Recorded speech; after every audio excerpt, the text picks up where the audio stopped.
How's it going, everybody? I am Jason of Jason's Realm here. And oh boy, the 49ers just choked. I'll call the ambulance for them. I'll call it over to the Brown Stadium. Oh, that was great. A 41-yard field goal that was missed. Oh, I love it. I love it. As much as you gotta respect what the Niners did, I still love it. Oh man, that was great. That was great. They blew it. It was a 41-yard field goal and he misses it a full yard or two right. The Niners blew it. Doesn't help. The Rams are down 3-0. But, you know. Don't tell me Stafford threw a pick or something. In our game, Detroit has the ball, even though I haven't been able to see any of it.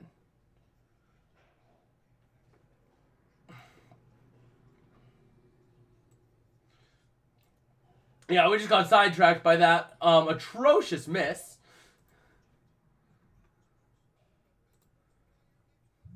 Oh no, the Niners just started with the ball. Hold on, I'll be back.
Okay, we are back. We are watching the Creamsicle Unis for Tampa Bay.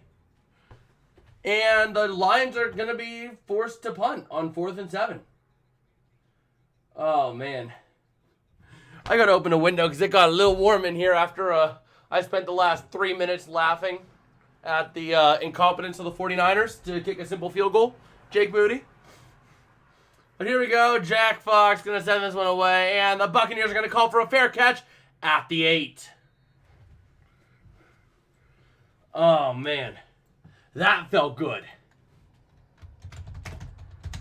The only thing that sucks is that I picked Jake Moody as my kicker in fantasy. And he only got 3 points because of that missed field goal. Yeah, and I had the 49ers defense special teams, which got 6. But my David had Kittle, which really balanced out because Kittle only had 1.12. Wow. Okay. So, yeah, we are here and ready to go, and we're chilling. We are chilling, we are vibing, and we are watching the Lions take on the Buccaneers. Now, in the meantime, I am going to update my tier list just a little bit. Just a little bit here.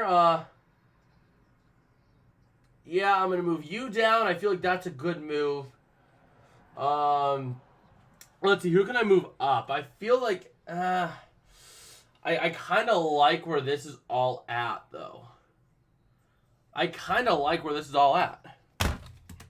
Except San Fran, yeah, they took a massive, massive blow.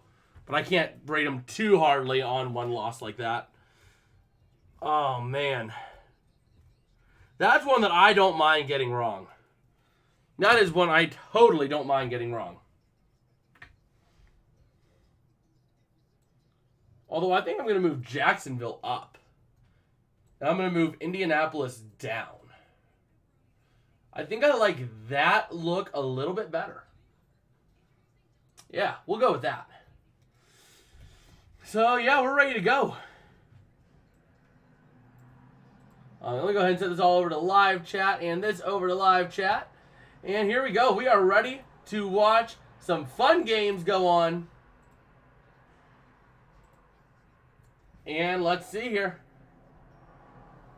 Well, at least the punt pinned them back at their own 7. I'm going to be keeping an eye on the Rams game as well. Speaking of Rams game, where's my hat? Where's my Rams hat? I don't know. It's somewhere here. I was going to wear it, but I guess not. I don't need to wear it. So here we go. Baker Mayfield is ready to go from his own 8. Let's see what the Creamsicles can do today against the Lions. This is going to be a really good game. I can almost guarantee you that. And here we go. Baker Mayfield looking to throw on first down. It's tipped. Intercepted at the 12. The Lions have possession deep in the red zone. Well, as soon as I say it's going to be a good game, Baker Mayfield throws a pick.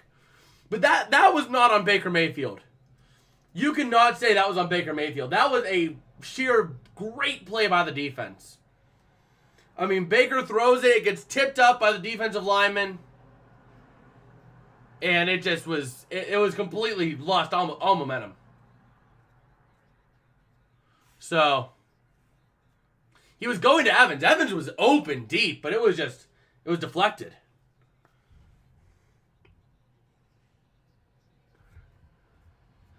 So here we go. I'm just kind of doing some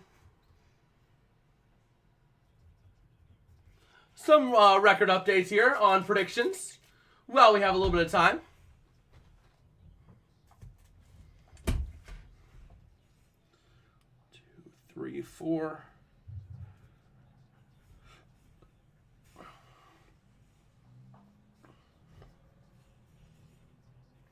Wow. Me back in March, I went 8-1 this week thus far. My March predictions. That's looking good, especially because I'm 36-42 based on my March predictions.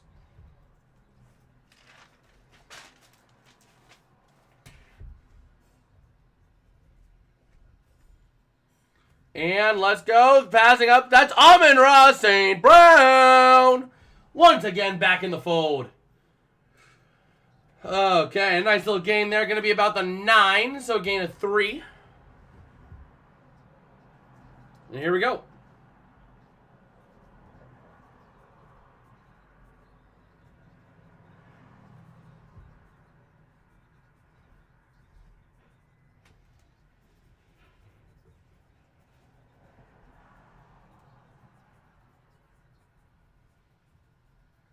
All right, so here we go. 2nd and 7 now for the Lions coming up. Goff in shotgun. Man in motion is Laporta. Going to hand off to the near side, and that is going to be a loss of a yard. 3rd down and 8 coming up now.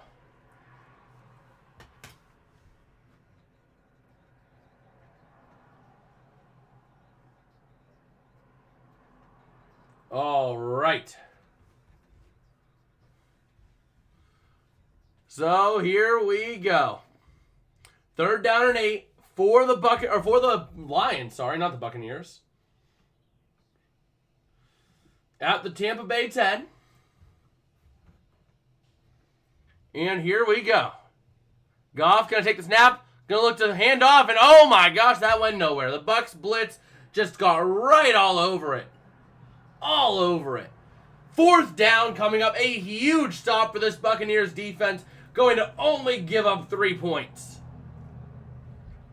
Unless the kicker here decides to pull a Jake Moody and just miss a simple chip shot. Which is possible. We learned that earlier. Man, A.J. Brown getting involved early. Okay. Okay, I need A.J. Brown to go off here. But here comes a 30-yard field goal attempt, and that is up and good. We don't have Jake Moody kicking in this game. So the Lions will take a 3-0 lead as the Buccaneers are going to be getting the ball back after the rough play on offense when the defensive line just did a great job deflecting that pass, leading to an interception. Okay, my opponent in this league has literally no one in this window, so it's all about my team getting as many points as possible. I got Higbee, Williams, and Stafford in this window in my perfect league. So we'll see. I'm first in this league. I'm playing the guy that's fifth, who is 3-2. So, but I shall be right back. I am going to get some drink real quick.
Okay, we are back. We got our drink. Got a little flavor packet too. Some good old Hawaiian punch. And we're back just in time. We're watching the Lions play the Vols. Not quite. And here we go, up to the 15 to the 20. And that's all he's going to get, going down at the 20. We do have a flag, though, on the play.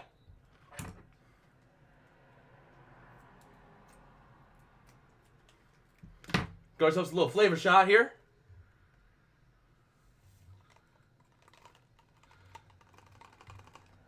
Of juicy red fruit punch. I'm running a little light, but we'll have fun with it. Hopefully, maybe running it a little light will be good.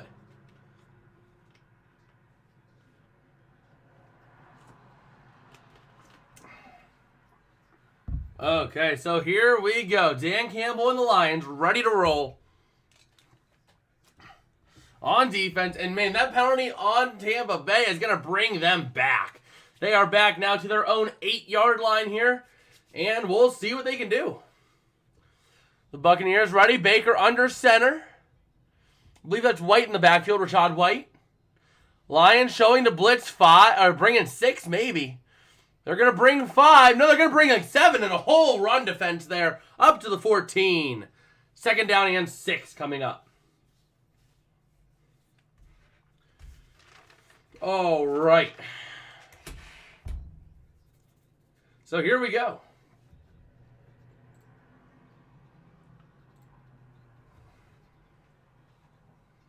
Here we go.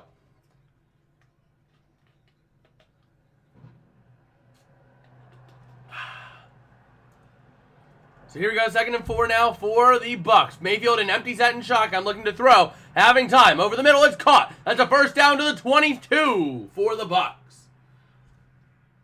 I believe that was Otten on the grab. I could be wrong, though, on that one. The dog got to Jake Moody on that kick, on that field goal kick.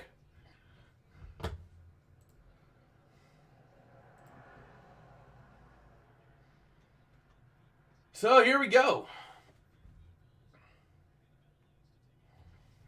First down and 10 for the Bucs from the 22. Baker under center, White in the backfield. Man in motion to the outside is Godwin. And the Lions showing blitz, going to send 5. Baker going to go look to throw, and pressure coming. He's going to dump it off, and it's tipped off of the hands of Evans. Incomplete. Incomplete. You know what? The Rams aren't doing well, so I'm changing jerseys.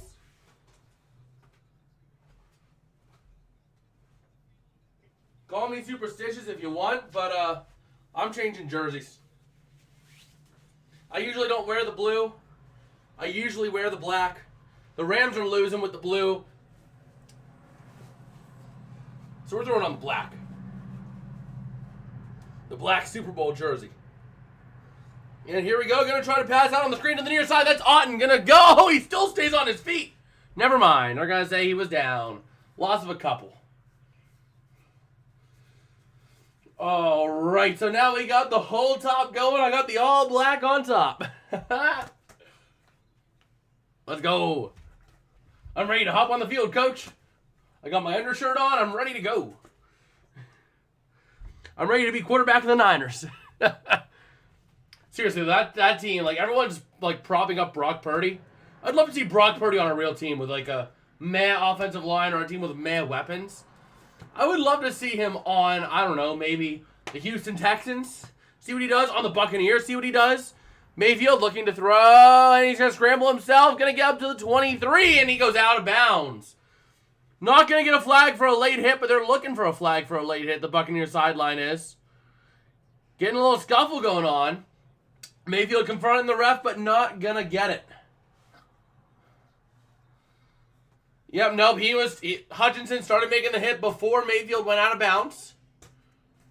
And he pulled off right as soon as Baker set 1 foot out of bounds.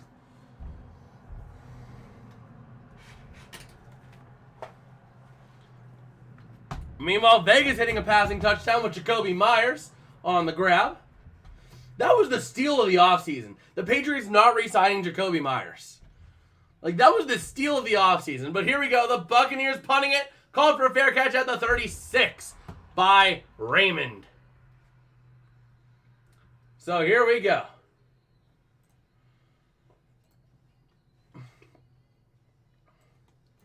Man, this is right after an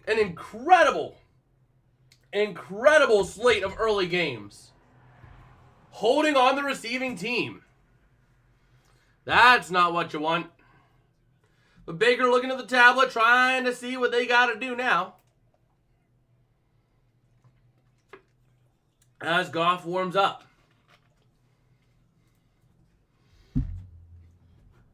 So here we go. Going to take a look over here and see what we're doing. And we are rolling. Rams have it at their own 41. Yes, sir. Yes, sir. Okay, come on. Come on, Rams. Let's get a good win here.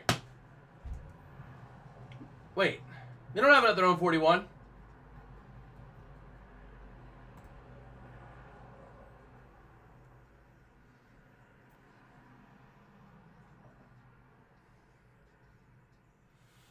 Yeah, they didn't have it there.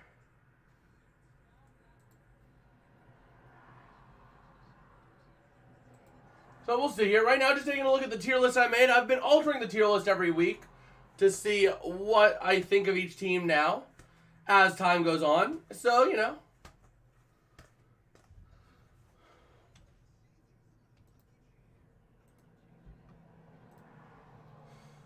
Edit. Show extra rows and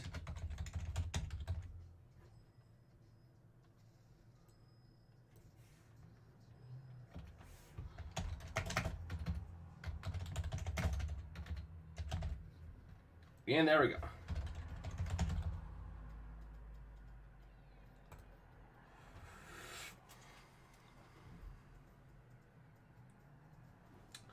John saying go Cardinals.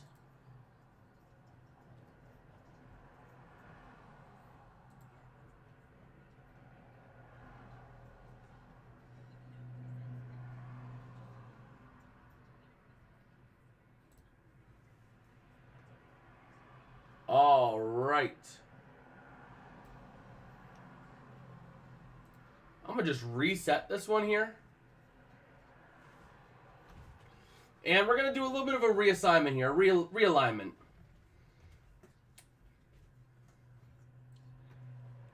I forgot to save it. I forgot to save it. I am stupid. Let me pull up the video I had so I can just get a starting point. Because I'm trying to make sure I keep on top of editing that so that, you know, come the next tier list video, I know exactly what I'm doing. And shut up. So here we go. Gonna do a little toss back there. That's gonna be the running back up to the 29, just about. Gain of 4. All right. Let's go ahead and do this.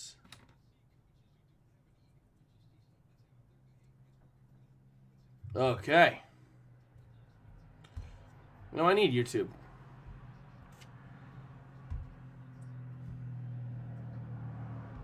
And here we go. 2nd and 6 from the 29 for the Lions. Goff under center. Going to look to throw. Having time over the far side. Dumps off to Laporta. Laporta going to try to push his way, but he gets no gain.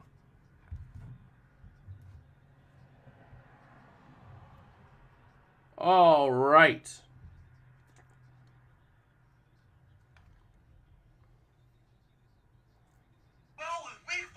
Nope, shut up, Jason. There we go. The black shirt's working. Well, like I said, they play better whenever I wear this shirt. Whenever I wear the jersey. Come on. Hit a big one to Puka. Hit a big one to Puka. Looking to throw his Goff over the middle. Almost intercepted, but it was caught by Amon-Ra St. Brown with a corner all over him. Oh my gosh. Dang! Cooper Kupp, 2 receptions, 52 yards in this game. Holy jeez. So, yeah, I mean, that was a great play there for the Lions. And here we go. From the 41, Amon-Ra St. Brown, 3 receptions for 26 yards, 5.5 points already. Goff going to look to throw, having time over the middle. Caught. Who is that? Is that Amon-Ra once again? No, that is Raymond. Philadelphia up 6-0.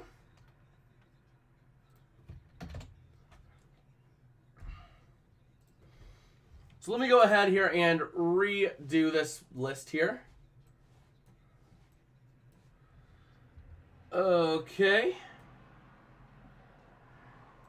You and you. Then we have Atlanta, Cincinnati. Here we go. Goff going to look to throw. No, he's going to hand off at the middle. Pushing the pile to the 50. 3rd down and 1 coming up. Chargers, Raiders, Vikings. Okay, Chargers, Raiders, Vikings. Giants, Steelers, Commanders.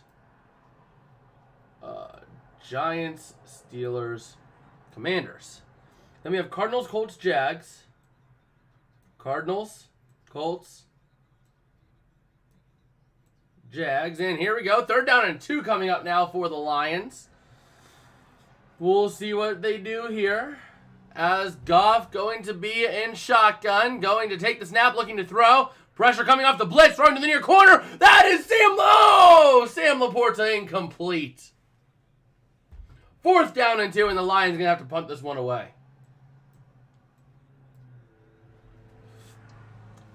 Okay. Browns, Packers, Texans, Bucs. Browns, Packers, Texans, Bucs. All right, Rams tying it at 3 with a field goal. After 3 incompletions. And here we go. Here comes the punt for the Lions. It's up and away. Fox going to send it. Oh, the whole time I had the ball at the wrong thing. But that's going to be a touchback here. Okay. Ravens, Lions, Chiefs. Ravens, Lions, Chiefs. You,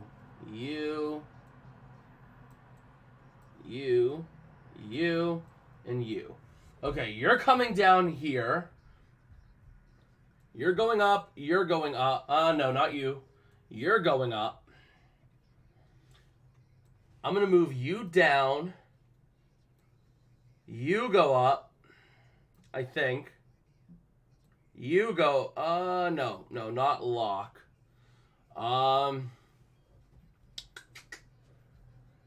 You go up. Let's see. I'm just trying to do things around here. You come down. Actually, no. You go up. You come down. You come down.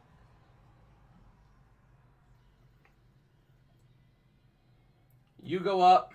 I'm just, rearranging this tier list a little bit. You come down.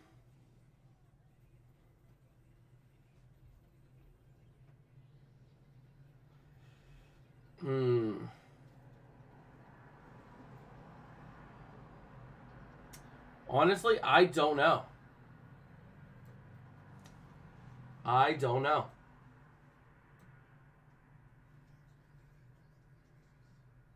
4, 5, 6, 7, 8, 9, 10, 11. I think I'm there where I want to be. Thinking about divisions. There's 2 of the AFC South. 3 of the AFC South. Where's the 4th one? There. I'm going to put you there just because I think the AFC is a little bit done. Okay. Now I'll keep you. You go up there because even though you're not great, you're still going to make playoffs. Okay. I think I like where the list is at.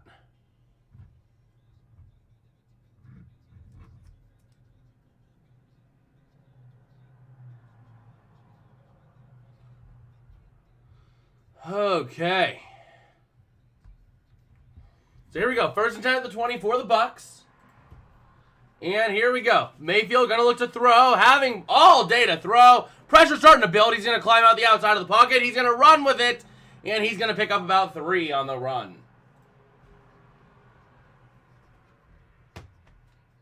So the Eagles making it 7-0 after the PAT over there. And everyone else is in the 2nd quarter.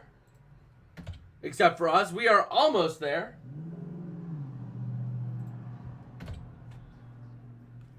We're a minute away. 70 ticks to the clock. And here we go.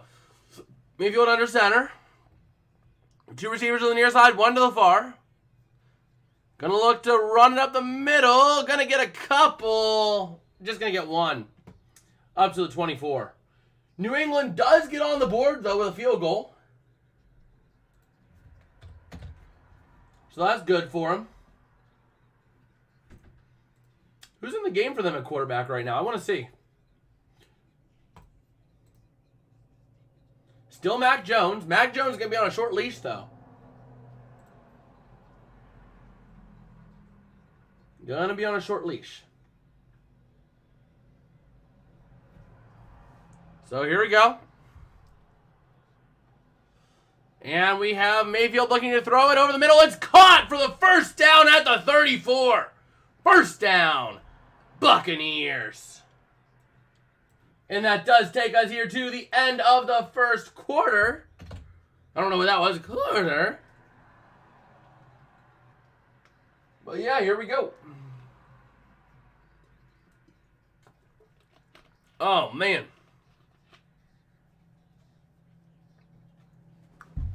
So, yeah, here we go. How do the Rams be doing?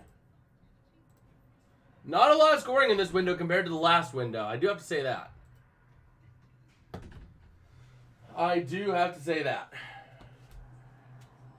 I'll be right back. I'm going to see if I got a Rams hat in the closet. I think I should. I know I should. I had better. but I'm not seeing it. I did find my pennants, though. I do have these pennants. Pennants for every NFL team. Little mini pennants. We'll see. I might try and get them to hang up or something. This is a cool little set. I paid $20 for it, but it's a cool little set. So, yeah, we'll keep on rolling here, doing what we got to do.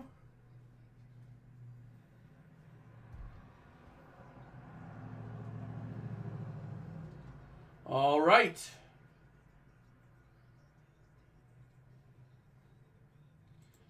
Yeah, you got a couple pennants at home, yeah.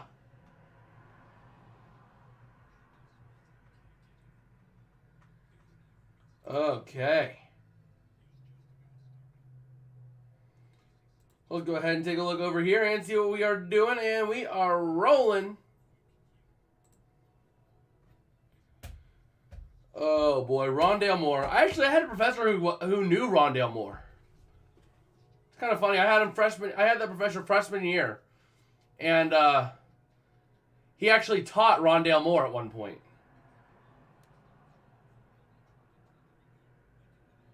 A couple of Rams hats. I probably didn't bring them all out whenever I came out here, if I'm being honest. It makes sense that I probably didn't. That might be something for Thanksgiving, depending on how things are looking. If it's looking like the Rams could be playing a longer season, you know. Because right now, if we take a look, right, I'd say we're far enough into the season, right? After week 6, we're getting pretty deep into the season.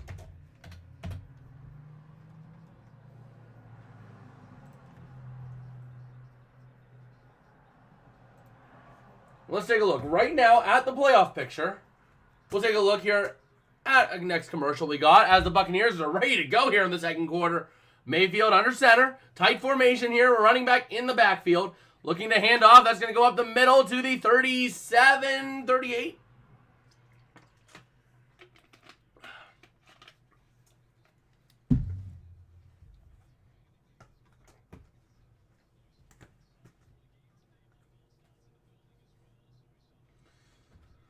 Okay.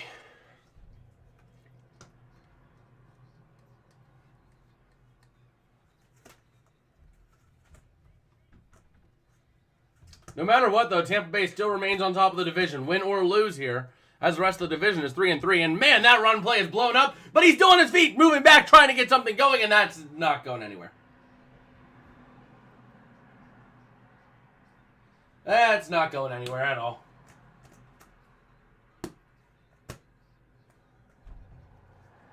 But yeah, just taking a look here, and man.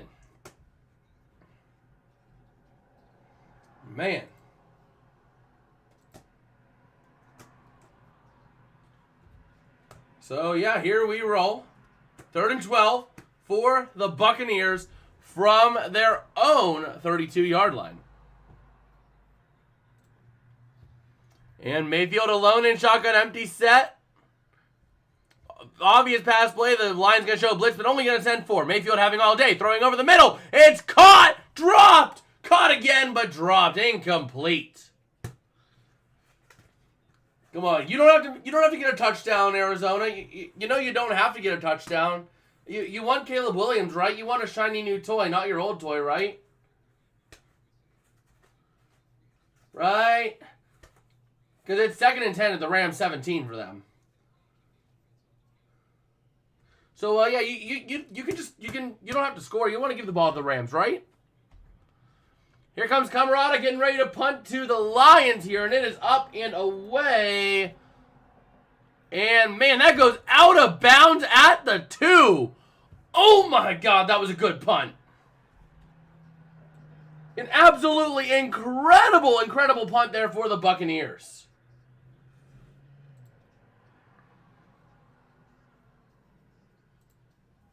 Doing exactly what you gotta do. Man. Okay.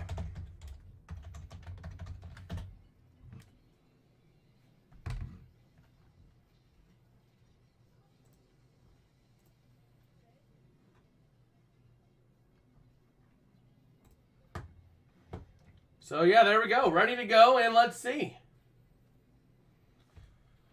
Cards have a 4th and 7 at the Rams 14, going to take a 6-0 lead over the Rams at this point.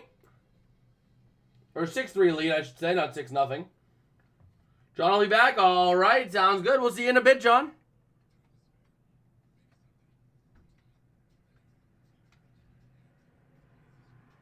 All right.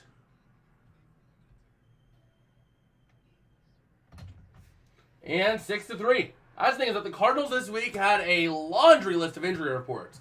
If any of you guys watched my Horns Up video on this game, you know, I mean, the Cardinals, I had to list off 9 players for Arizona.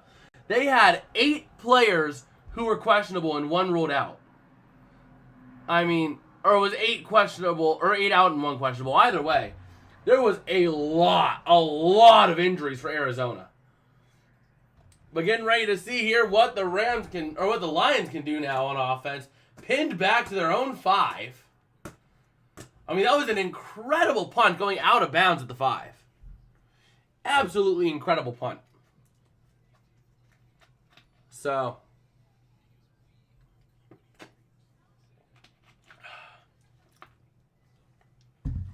that was a beautiful punt. Best punt I've seen all day for sure. Probably best punt I've seen all season.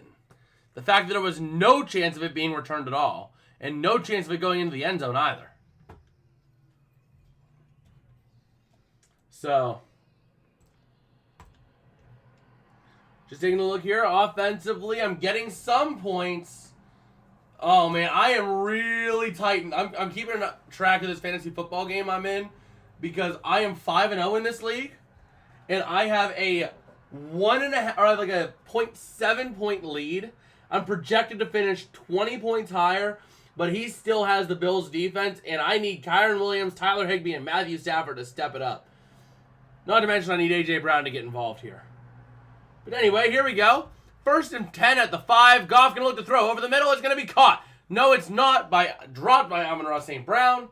He went, nope. He's out, oh, ball? Okay, nope. So Goff is 6 for 10 for 50 yards on the day. No touchdowns, no interceptions. Pretty fair day for him thus far. So, you know, you got Goff over here doing his thing. And let's see, Goff under center. Going to hand off. That's going to try to be pushed up through the middle for a gain of about 3 up to the 8. All right. Amon-Ra St. Brown going off. I like it. I got 5 points in the bag already from him.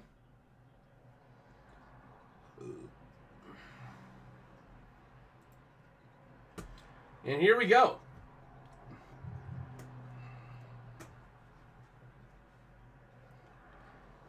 Third down and 8. Goff in shotgun. Going to look to throw over the middle. Amon-Ra St. Brown unable to bring it in, or he's able to bring it in, but not able to get the first down. Gain of about 6. Setting up a 4th down and 2. Going to have to punt this one away is the Lions. We are seeing a strong defensive showing here by both teams who are desperately trying to get their offense to do anything resembling offense here. So here we go. The punt is about ready to be up and away. The Jets did score a field goal, by the way.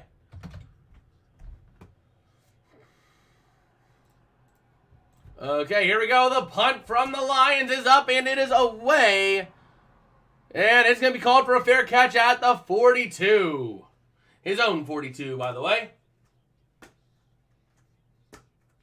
All right.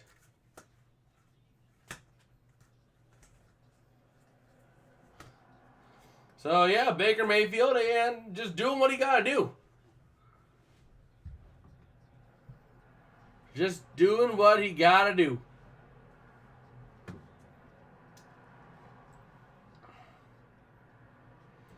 So here we go. The Buccaneers offense ready to get back on the field in their throwback creamsicle unis.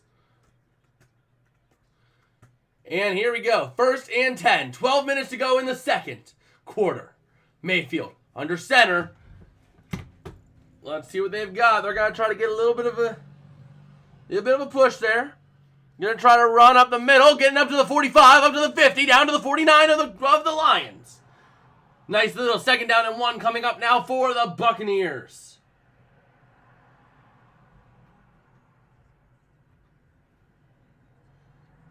All right.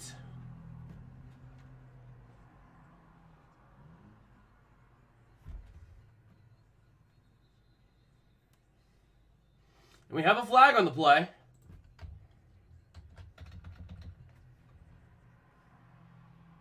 Let me take a look here.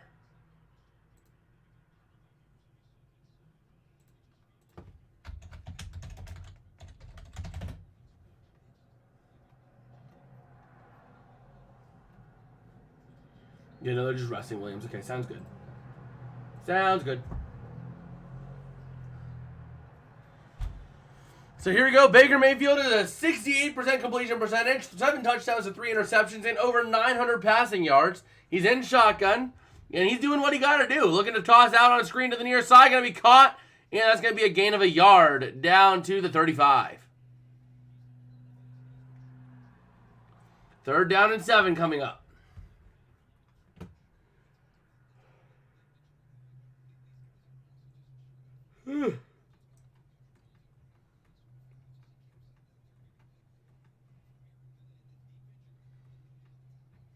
Okay. So here we go. 3rd down and 7 now for the Buccaneers. Mayfield in shotgun. Rachaad White to his right. White to the right. And here we go. White now going to be in motion. Serving up to be an extra blocker. Looking to throw. Pressure coming off the blitz. Throwing over the middle near side. Caught! 1st down at the 33. Palmer on the grab.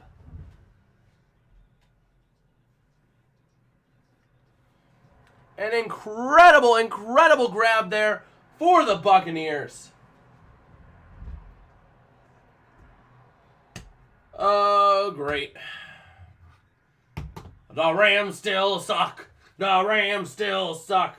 They can't beat the Cardinals at all, no.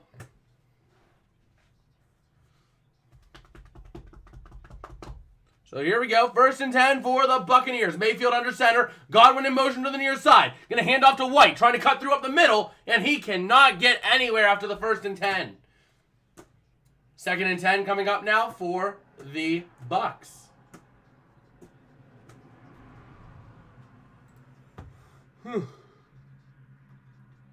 All right.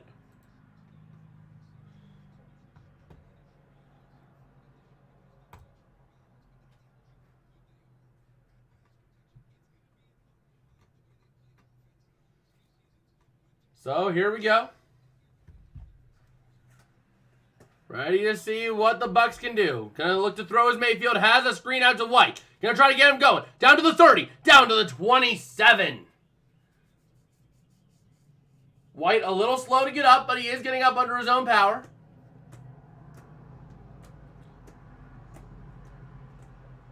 And there we go.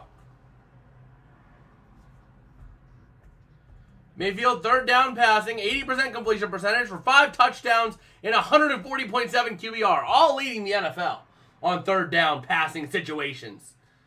And it looks like you're in another passing situation here on 3rd down. As Baker Mayfield going to be in shotgun, going to send a man in motion to the near side is going to be Palmer, going to look to throw, having time over the far corner, has Evans. Incomplete, and there's a flag on the play. That's going to be OPI, considering Evans didn't try to get it. Or no, it's DPI, wouldn't it? It's going to be a PI of some kind. Because it was thrown on Evans in the corner. So we're trying to see if it's going to, who the PI is going to be on, is the question. Let's see who it's on.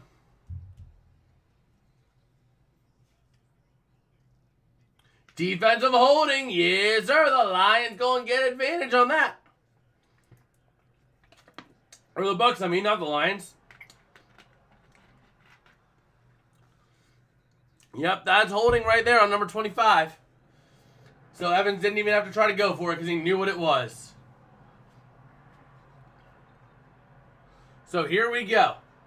The Tampa Bay Buccaneers, first down and 10. 8.5 to go in the second quarter here. Mayfield going to be under center.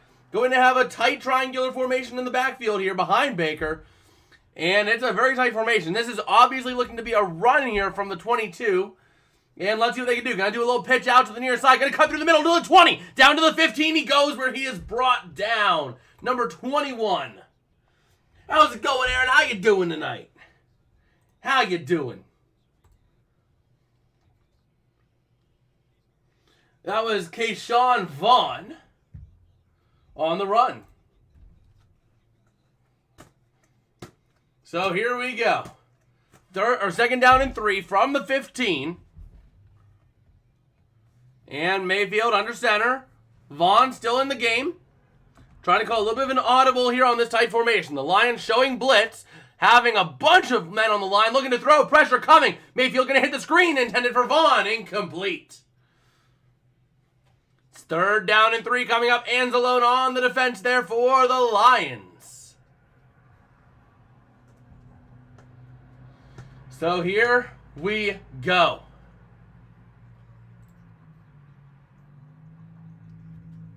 Man, the Patriots game getting close to half, under 3 minutes. And we'll see what we're looking at here. Anzalone on the amazing job on the pass defense there. Third down and 3 now for the Buccaneers. Trying to get the right play dialed in. Time's winding down, and the Bucs going to have to use a timeout. Too much discoordination there. Yo, how you doing, HD? You gonna hop in the stream for a bit? You gonna hop in here in the voice chat?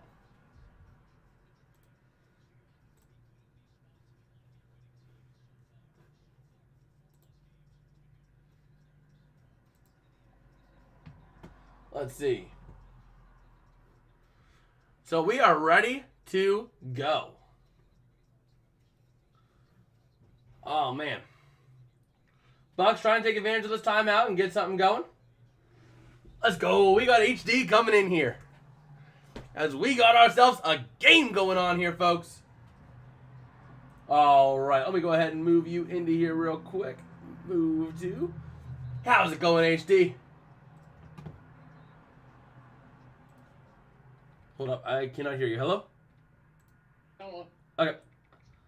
Now I gotta lower you a little bit, and then I gotta do one more thing in Streamlabs, and then you will be audible on the stream. There we go. Say something, HD. Hello. Okay, that was loud. I need to lower it on. Whoa. Okay, there we go. You heard it? Yeah. Baker looking to throw on third down. Has a man. Oh, it's tipped. Almost intercepted. Bringing up fourth down and 3 for the Buccaneers. Gonna have to tie this one up with a field goal. Man, I miss these creamsicle jerseys with the Buccaneers, bro. I know. Like, this aesthetic just goes so hard in this stadium.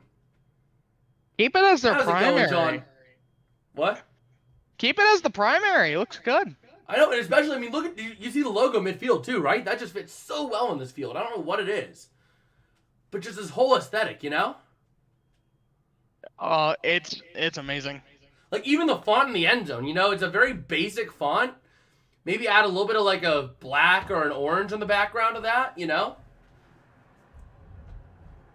I give it to them. They did good with bringing the jersey back. And we don't have Jake Moody in this game, so the field goal is good. Did you see that, by the way, HT? Did you see that today? Which one did I see? Which part? Jake Moody missing a simple 41-yard field goal Yep. to lose the game.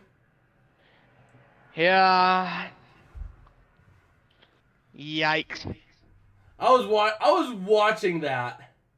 I was watching that when it happened, and man, I wish I was streaming, because as soon as I saw it happen, man, I was on my back on the ground laughing just out of how hysterical that was. Like, you're on the best team in the league currently, and you miss. You're on the Come best on team now. in the league. You lost McCaffrey, Debo Samuel for most of the game. You lost Trent Williams for part of the game, and you had another injury up front, I think, on the defense. And And all you had to do was make a 41-yard field goal, and you send it like a yard right. To ruin the perfect season. Like, honestly, though, if he would have made that field goal, there was nothing stopping the Niners from going, like, 10-0 minimum. You know? Yeah, I don't know. The Cardinals just failed the tush push. Yes, sir! It's the jersey! It's the jersey! I wear the black jersey and the Rams win! Cardinals are up 6-3. Wait, no, it was holding, so wait. Oh, it was offsides. Cardinals are offsides. Offensive offside. So, yeah, they enforced the penalty for 4 yards. So, yeah. Yep. 4th and 5 Fourth now. down. Oh, they tried to tush push on 3rd down. Okay. No, it was 4th and 1. I don't know. Okay. Oh, we'll see. Because now you're just giving them a chance at a 58-yard field goal. No, they're going for it on 4th and 5. What? They're going for it? Yep. Excuse? And Dobbs going deep down the Yes, right sir! sideline. Yes, sir! Marquise Brown don't need to catch anything. He don't need to do anything. Oh, man. Game looking good. I'm gonna hop on over to the Eagles, Jets, and see what's going on there. Let's see. So, I'm putting the over-under at 10 more minutes before Mac Jones gets pulled. Fair enough. I give I'm it surprised to he's still even in the game, considering they only put up 3 points offensively in the first half. Oh, yeah, that was a very close field goal attempt there for the Buccaneers. They really got away. It hit the upright on its way through. Oh, at least it went in. Yeah. Although, HD, I have a lot riding on this Rams game. The Rams game needs to be explosive for Los Angeles. You know why? Why's that? I am 5-0 in fantasy football, right? Yes. I am projected 116.22. My opponent is projected 96.51, but I have Matthew Stafford, Kyron Williams, and Tyler Higbee. Yikes. A.J. Brown I'm not as concerned about because he's doing well already. 40 receiving yards.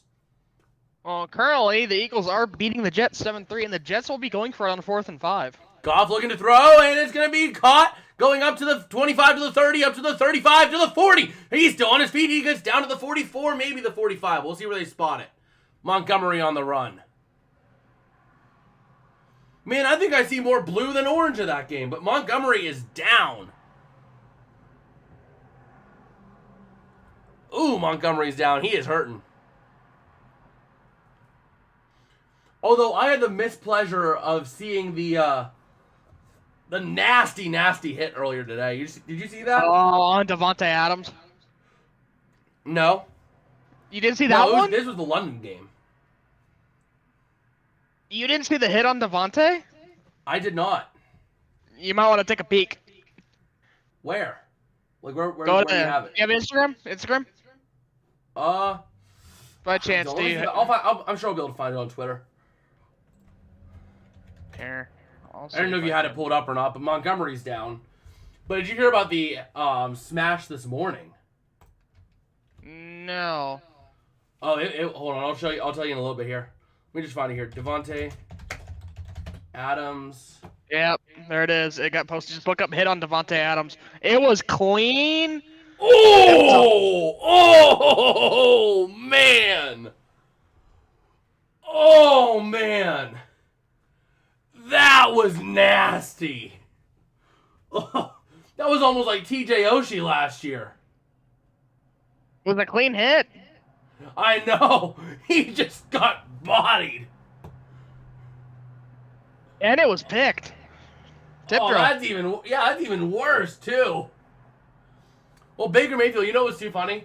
First play of the game, I'm sitting there saying, well, this game is going to be a very close game between these two teams. Baker Mayfield throws a pick. Even though the pick wasn't his fault for the record, and I stand by it, Mayfield was trying to hit an open Mike Evans, and it gets tipped on the defensive line, losing all its momentum. Jalen Hurts going deep. A.J. Brown, and he overthrew him. No, I need A.J. Brown, my dude. That was almost a one-play touchdown. No. It was almost a one-play touchdown. Oh, I need AJ Brown to go off, man. I need him to go off. But we got Goff under center, 1st and 10 from the 44. Gonna get a little run, and it's gonna go maybe a yard. Oh man, that hurts. I'm just glad Chris Olave finally got going in that game. He was very slow to get started. He did like nothing the first half. But Arizona, they tried to go for the tush push. They failed it. There was a penalty, and then it went bad. That's what happened. That's why they didn't get a field goal, the Cardinals. But here we go. 2nd and 10. Goff looking to throw all over the middle. It's caught. That is the Rams connection right there. That is, oh shoot, what's his name? Josh Reynolds. Yes, that's the name I was looking for. Back out. Over the middle and into Bucs territory. Oh man. Oh, Rams, that's the wrong way, buddy. Offensive holding on Gardeck. Or not on Gardeck, on Jackson. Ashawn Jackson. Are you kidding me? Darn.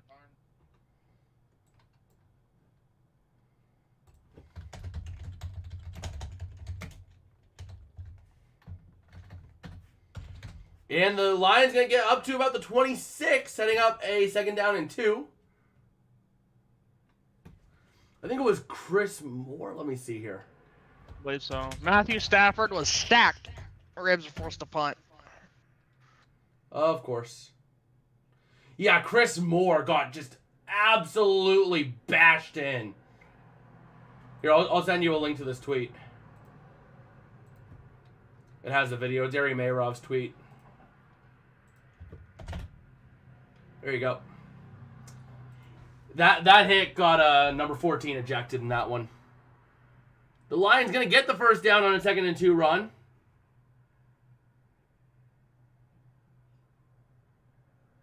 Referring to the pregame fight, Browns 49. No, I was not. I was talking about the Kyle Hamilton who was ejected after the hit on Chris Moore. Oh yeah, that hit. You're referring the Kyle Hamilton hit. Well, yeah. Yeah, the Kyle Hamilton hit. You see that? Yeah. That was nasty. I had to see that live, too. And he immediately said, I'm getting up and I'm going back to play. You know? He got lucky. Just the sheer toughness out of that guy. I'll give it to the receiver for being able to take that type of hit. Like, he was down for a minute, for like, maybe 30 seconds, 40 seconds. But then he gets up and he's like, I'm ready to go. His teammates are like, no, you are not going anywhere, buddy. You're getting checked out by the medical staff and you are out of here.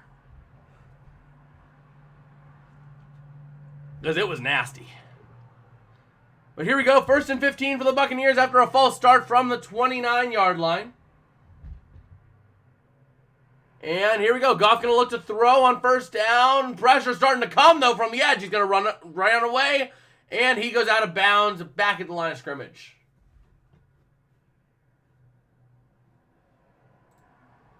Do we have any score updates? Yes, sir. The Eagles. Who got the Eagles touchdown?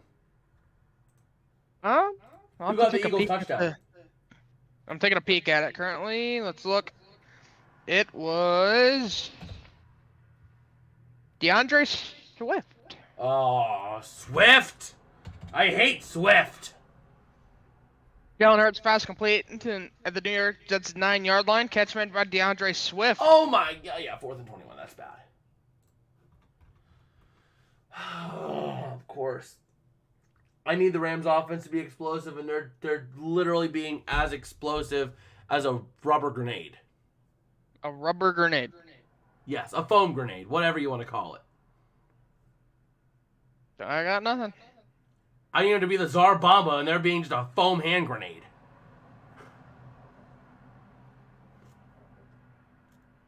But 3rd down here for the Lions coming up. You think a fine's coming? Oh, yeah, most definitely. Kyle Fuller's going to take a fine for that hit. It was his crown into the head, the side of the head on Chris Moore. That's definitely getting fined. I guarantee you he's going to have a fine on Monday. And here we go. Goff looking to throw, having time over the middle. It's caught. That is Amon-Ra St. Brown running laterally, trying to push vertically. And he does get the first down to the 10, to the 5.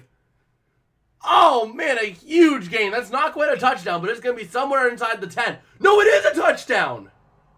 I thought he stepped out of bounds. But I Was it really? I thought he stepped out of bounds. No, it's an Amon-Ra St. Brown touchdown. Oh, man. Hey, I like it. I picked Amon-Ra. Yeah, me and David in our fantasy this week. Oh, wait, no, I didn't. He picked Amon-Ra. Shoot, he picked Amon-Ra St. Brown. Man. But he also doesn't have a kicker. The last thing is that he kind of bent the rules a little bit. Oh, and really? by a little bit, I mean a lot of bit. That's why the video didn't get out for fantasy this week. Wow. You know what he did? What? So you know how the rule is no more than 2 players from one given team? Yeah. Can you tell me what's wrong with this? You ready to hear it? Okay. Josh Allen, James Cook, Stephon Diggs, and Tyler Bass. They're all on buff. He picked 4 Bills. I don't know why. Why James Cook? The Bills don't really have a run game. I guess he was running tight on money. I think he picked Stephon Diggs and Tony Pollard first. He had $3 left over. He had Josh Allen, Tony Pollard, Stephon Diggs, and Amon-Ra St. Brown, which were all in the realm of 30+. Josh Allen was $20, but close enough. On that St. Brown receiving touchdown, did you see the block by 13? I did not. Oh my goodness. Oh wow. Clearing a path. You want to show it?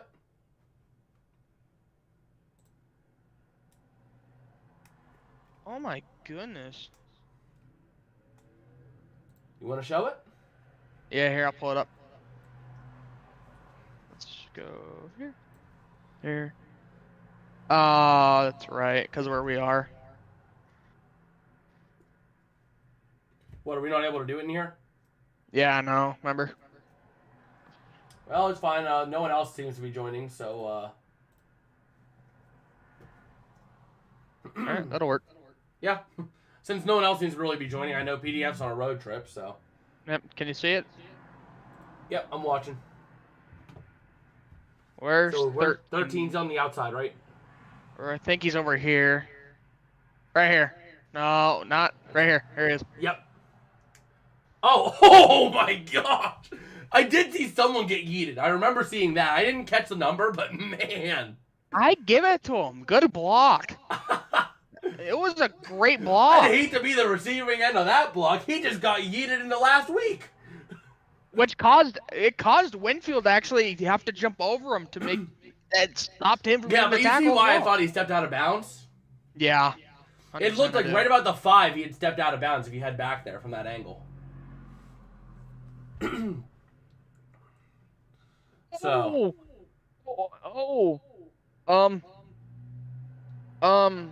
What? Ouch. Big hit here. Right here. Got turned a little bit. All he did was get turned. That's not a huge hit. It's not that big. It's a good hit though. Got him down. Yeah. Well, here we go. Let's go ahead and flip the arrow as the Bucs go into the 20 to the 23. He goes out of bounds. Oh, man. As the halftime show is ready to go, headed by Terry Bradshaw. Because Fox will never let him go. That's the one thing. I can't do Fox Bet Super 6 anymore for whatever reason. Huh. I can't. I used to always do that. I can't do it anymore. Like, if I open up the Fox Bet Super 6 app, right? Every time, no matter what, real quick, the Buccaneers going to get a little first down up to the 38. But yeah, if I pull it up, right, I'll pull it up right now.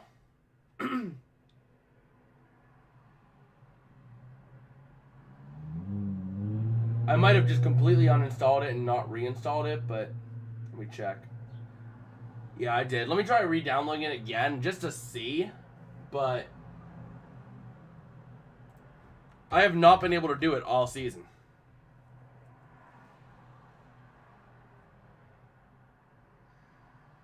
And we have reached the 2-minute warning here. We had always had all contests entered no matter what. Even like right before, after they advertised, don't do our Fox Bet Super 6 now, it still says all contests entered, but I never entered a single contest. Interesting. Yeah.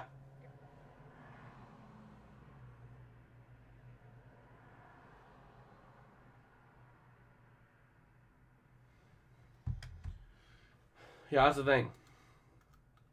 I'm downloading it right now, right? And, you know, Fox Bet would probably have other competitions going on right now with the ALCS and the NLCS, right? Right.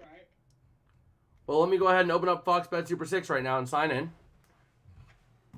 I even deleted my account and recreated an account, you know? And it still didn't work.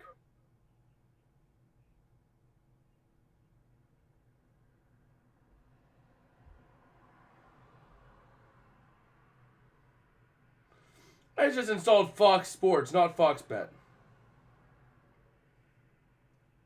Wait, where's Fox Bet Super 6? I can't install Fox Bet Super 6. What? Now it's just completely gone.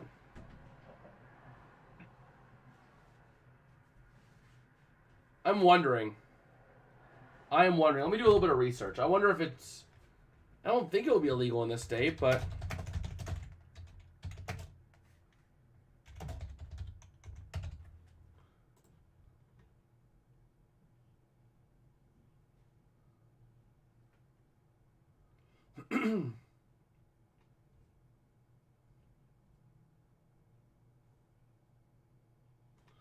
So Fox Bet Super 6 is legal everywhere in the U.S. except for Washington.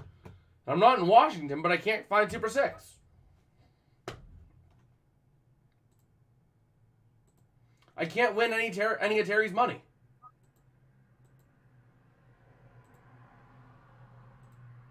That kind of sucks.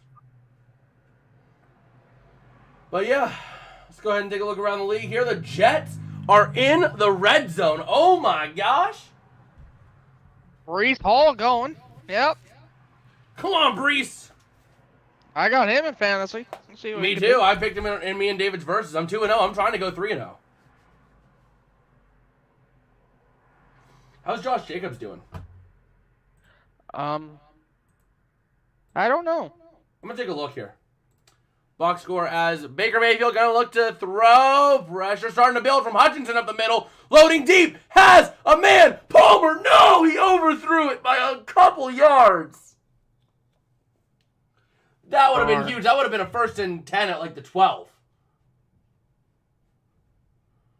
Oh, man. Oh, wow. Josh Jacobs. 1 reception for 12 yards and 13 carries for 38 yards. So that's like 6 points right there. No touchdowns, but still 6 points. It's not hateful.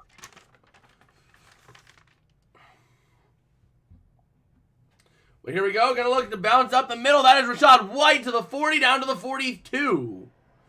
3rd down and 6 coming up. So HD. So you know how I did predictions back in March, right? For the entire NFL season? Yes. If we combine my predictions for this week, made this week, and my predictions for this week from back in March, I have a combined 15-3. Oh. Yeah. And technically, I only got 2 games wrong between the two of them because I didn't expect the Browns to beat the Niners at any point. I don't think anybody did. Yeah, so I got the San Fran wrong twice and Atlanta wrong once. Other than that, I've gotten everything else right. My predictions from back in March are 36-42 and a deflected pass going backwards incomplete. 4th and 5 with a minute to go. The Lions are going to be getting the ball back here. What do you think about the Vikings looking into possible Kirk Cousins trades? I love it because you're not going. Kirk is not your long-term answer. You need a long-term answer at quarterback with the young core you got. You got to get yourself. You got to do anything you can to keep Justin Jefferson, right? Are you kidding me? The Jets only get a field goal out of that. Yeah, there was. But anyway, you got to do anything you can to keep Justin Jefferson around, right? Keep some of your defensive pieces, but you could trade some of the more experienced ones for a rebuild, right? And rebuild around Justin Jefferson. You know? I'm thinking they should honestly try to trade Zadarius Smith and then try to trade. I mean, the other option you have if you're Minnesota, right? Because you know what Justin Jefferson said, right? No. Justin Jefferson said that he's gonna go wherever Kirk Cousins goes because he likes playing with Kirk, and Kirk's not gonna waive his no trade clause. So you know what you do potentially? Trade them both for first rounder. Trade them both, or because Kirk said he's not gonna waive his no trade clause. You could, if you really wanted to, you could just trade Jefferson because you're not gonna get him back because you're not gonna re-sign Cousins. Bet on to Buffalo. Buffalo, give up like 3 first rounders. Like Justin Jefferson does not have a no trade clause because he's on a rookie contract.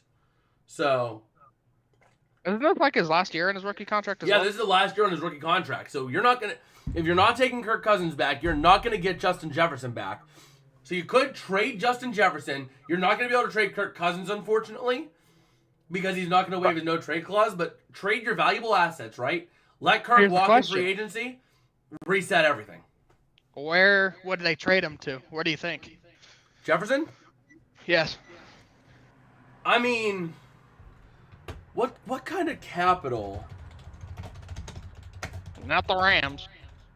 I'm not talking the Rams. But what about the who am I thinking let's of? see. Nope, I would say Carolina, but Carolina's not going to be able to offer enough. No. Because you know Carolina's in desperate need for a first rounder or for a top wide receiver. You're not gonna have your first rounder, so you can't trade your first rounder for Justin Jefferson. But taking a look at other teams, right? A good landing spot, maybe. I could see Vegas trying to do something. No. But with Devontae Adams in there, you can't really do a lot. You don't have a lot of cap space to work with. Hard to say. You know something that'll be very scary that I would absolutely like love and hate to see at the same time, but will be like absolutely 49ers. Insane on Sundays? Not the Niners. And what? How does this sound, right? A Kane as your primary back whenever he gets back with Mostert. Waddle, Hill, Justin Jefferson with Tua at quarterback. Nope. No. Nuh-uh. It'll be fun to see though. You can't deny that. There's no chance hell would freeze over before that would happen, but it'll be fun to see. Well, yeah, it would, but no. I could see actually, you know what would really make sense? What? Because they have the capital to do it, I believe. The Bengals? No. Browns. No. What you do is you trade Cleveland's first rounder and your second rounder to get Justin Jefferson into Houston.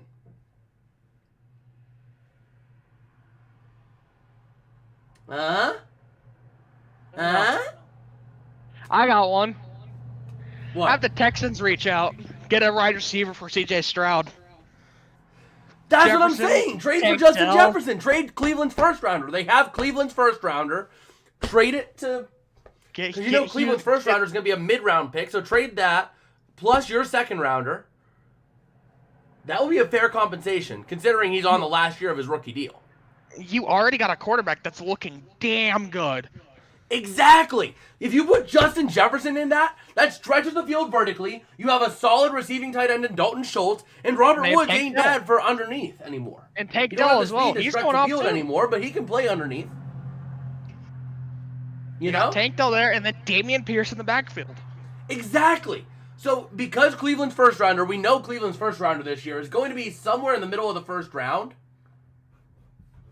You know? Like 15th-ish. Yeah, you're talking somewhere around 15th, 16th. Trade Cleveland's first rounder. and your second rounder, which is probably going to be somewhere like the 13th pick in the second round, right? So you're talking picks 45 and 15 for Justin Jefferson. That, in my opinion, that is a fair deal for both teams because you figure they got to sign Justin Jefferson after that, you know? They're going to have to pay him a whole bunch. That's what I'm saying. Even maybe just the first rounder might be fair enough compensation. But Minnesota will not take it for just a first rounder. A mid-first rounder, you know? No, not at all. A first rounder would have to be like a top 10 pick. Another thing they could do is trade, who am I thinking of? Byron Murphy in their secondary. Try to get something. For Houston? It's like a whole... no. I'd go Byron Murphy to, like... do it, like, to Denver or something, because they're kind of needing help defensively. Yeah. And Goff's going to be sacked here on 2nd and 10, and that's going to take us just to the half at this point. I don't see them doing much else anymore, Detroit, for the rest of the half. They're not using their timeout. Just let it burn out, go to half.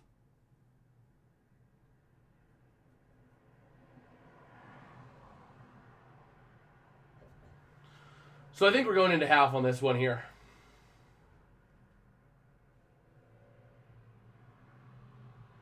But yeah, I mean, like, honestly, though, I think, I mean, Houston's good. Let me take a look here. So that's going to take us to half. We're at half now. Let me do some looking while we're at half here, okay? All right. Because I think Houston would have the cap space, too, if I'm not mistaken. They don't have big contracts. The biggest they have might be like Dalton Schultz. Well, no, probably Jimmy Ward, actually. Their secondary. Their safety. So if we take a look at the salary cap right now, let's see. They only have $4 million in cap space? What? Oh. Yeah. Oh. Jets got a turnover. Eagles fumbled. Laramie Tunsil. Yep, that makes sense. It would make sense here.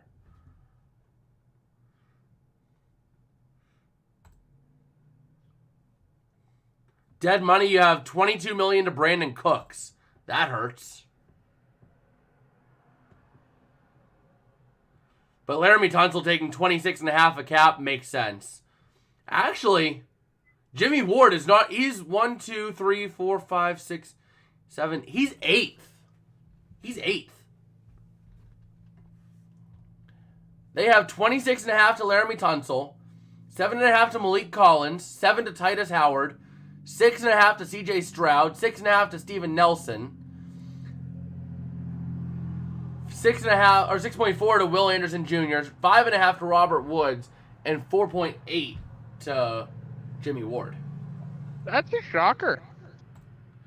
But if we take a look at 2024, they have $87 million because their dead cap goes down like crazy. Their dead cap goes from $42 million this year down to $600,000 next year. Plus, Laramie Tunsil goes down a little bit on the cap number. Derek Stingley shoots up there. But I think with $87 million in cap space, you know, let's say you spend $50 million on that in re-signs, you know? Re-signs, right. A couple new free agents. You could still make something work with $30 million in cap for Justin Jefferson. And with restructures possible. Exactly. You might be able to restructure Laramie Tunsil a little bit. Because his base salary next year is $18 million.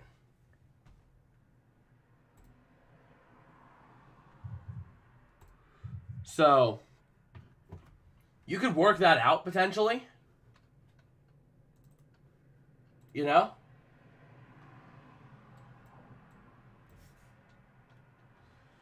And one thing to know is Aaron Rodgers is back throwing already. I know. But, like, I would love to see Houston go out and trade for Justin Jefferson.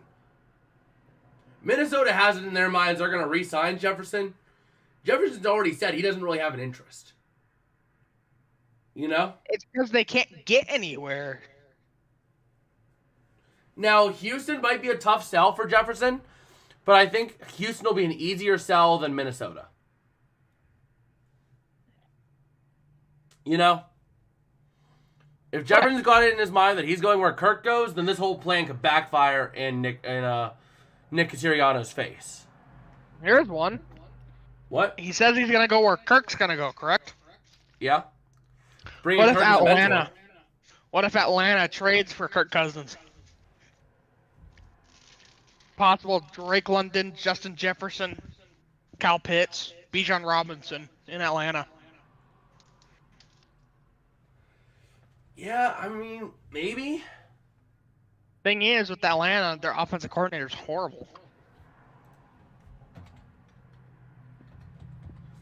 Yeah, they do not use their offensive weapons right.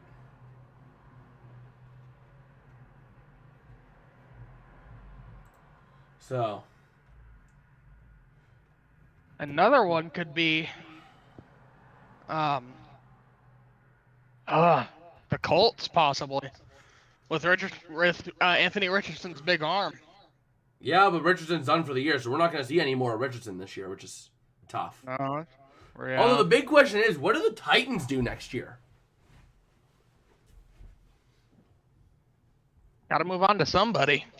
I mean, you don't re-sign Tannehill, I'm sure of that.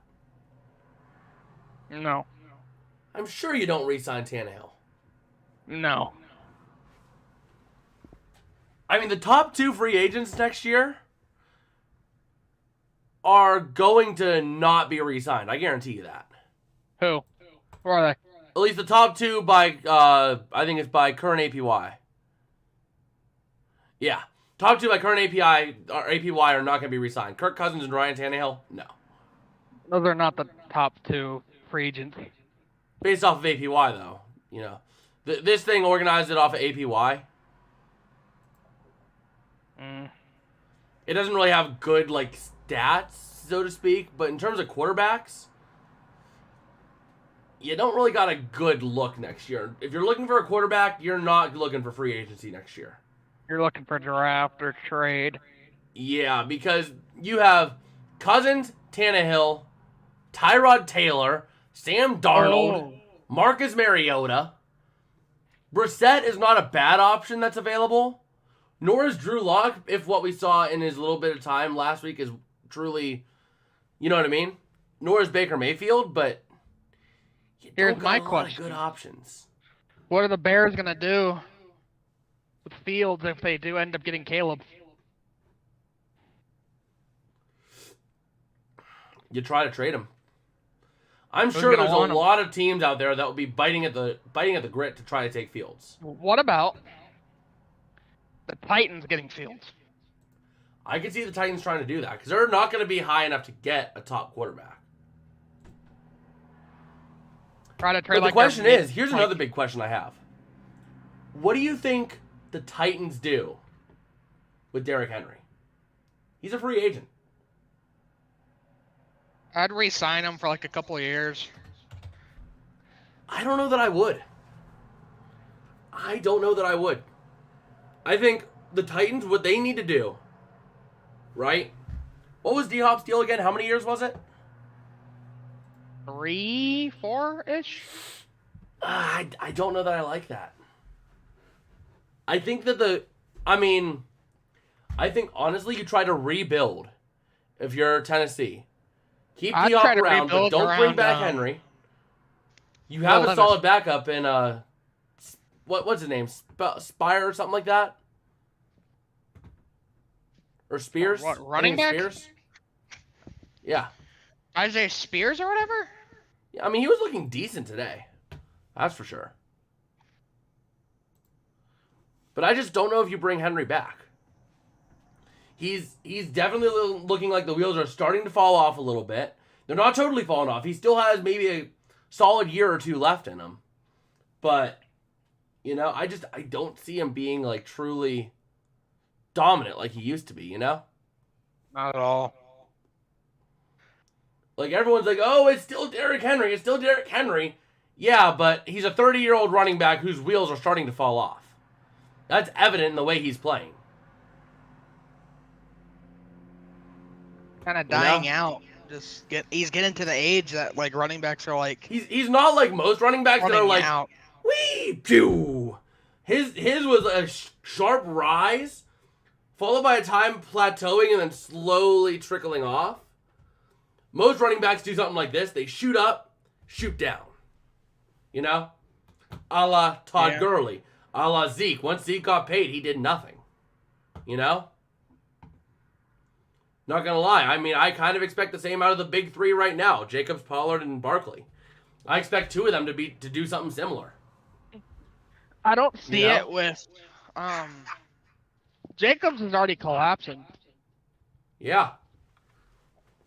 I mean, he's still solid, but he's not as dominant, you know? Correct. So, I mean, I expect the big three to do something very similar.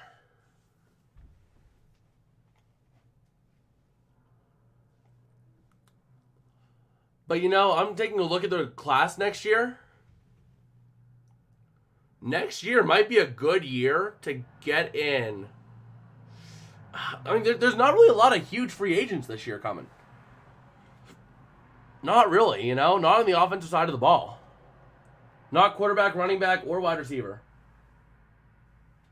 Where's the game? What channel? It is on Fox, the Lions game. Lions-Bucs is on Fox. But you have Mike Evans, OBJ, Tyler Boyd, Michael Thomas, DJ Chark, Jamal Agnew, even though he's kind of fallen off. Same with McCole Hardman. Braxton Berrios. I mean, a lot of these names have fallen off, you know? And then you got old people like Randall Cobb. You know? Yeah. And then you have Gunnar Olszewski, who no one's going to want to sign after what he's done this year. He's completely, single-handedly been the best player for the opposing team on the Steelers week in and week out.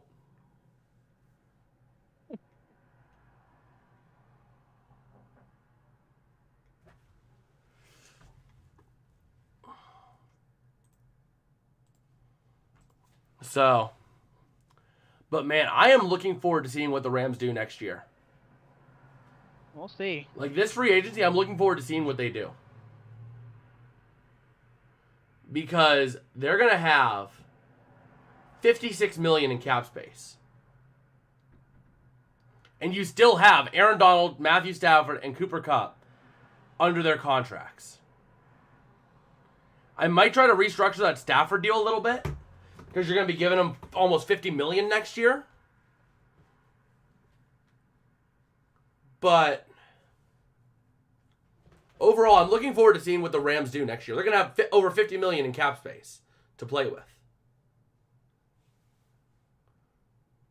Let me take a look at the tight end class, who's available. Once again, not a lot of offensive players are available next year. You know? Yeah. Next year's free agency class just looks like a bunch, like somebody just took toilet paper and just said, here, this is free agency.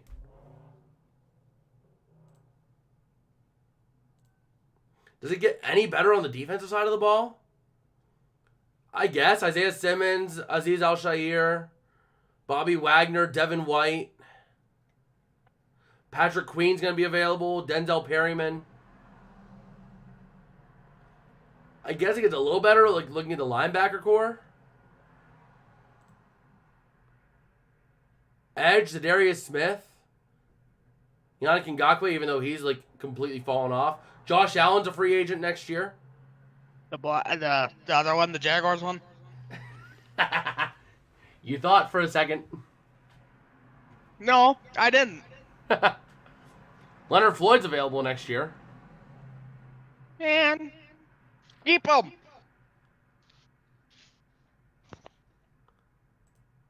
Just taking a look here on the defensive side of the ball, right? I'm just looking overall, all defense. Leonard Williams, Chris Jones, he's on only a one-year deal. Marcus Davenport, DJ Reader, Zadarius Smith, Stephon Gilmore, even though he's like aging like past his prime. Same with Fletcher Cox. Micah Hyde. Chase Young, that's a big one to take a look at. I mean, it's going to be interesting next year. Daquan Jones, Calais Campbell, Chauncey Gardner-Johnson, Emmanuel Mosley.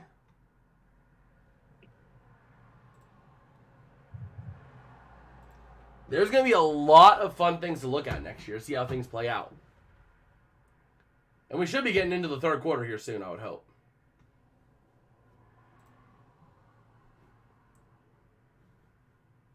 We should be. They will squib it to start. And congrats to Calais Campbell for hitting 100 career sacks. And there we go. The Lions going to be starting with the ball here in the second half. We actually came back perfectly in time for the third quarter. Ain't that funny? Oh, it should be getting close to the third quarter. They're doing the kickoff right as I get there.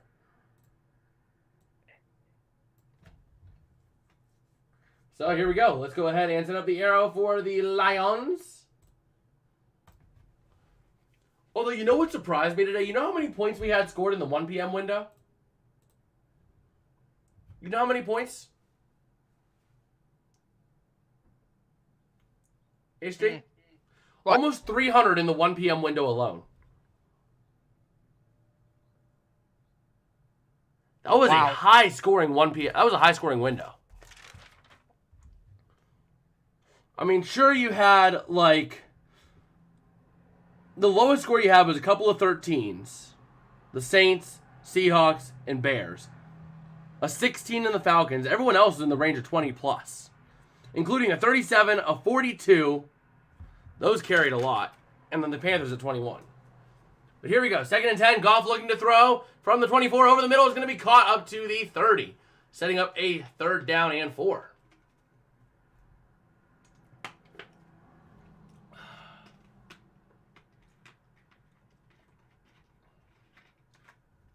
Man, come on. I picked the upset on this one. Let the Jets win.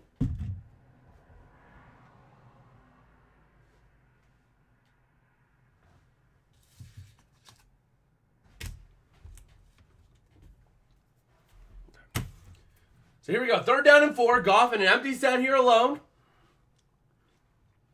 And we'll see what he's going to look at doing. Showing blitz on the Bucs. Looking to throw. Pressure coming. Oh my gosh. And that is a huge run to 40, 45, 50, 45. He's down to the 42. That was number 13. Once again. Now that's Josh Reynolds. The Ram connection there.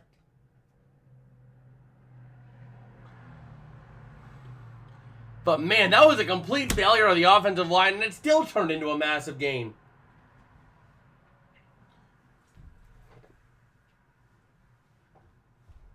So here we go.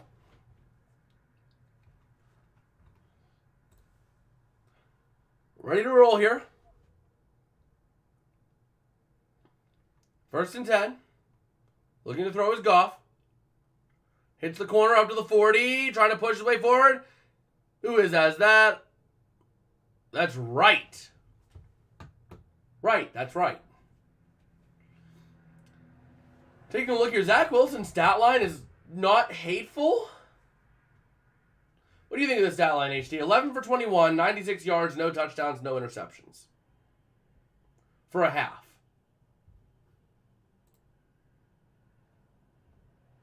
It could be way worse.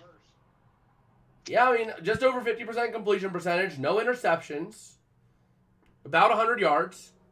It's a below average yardage day, but it's not absolutely, like, atrocious.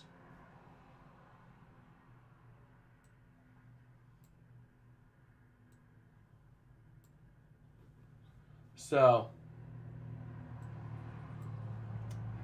oh man.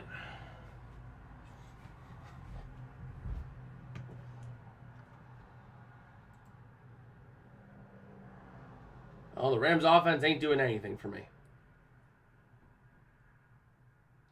Higbee at least is getting some points. But here we go. Goff under center on 1st and 10 from the 31 of the Bucs. Going to look to throw. Pressure coming, and he's going to throw that way too low in the vicinity of Laporta.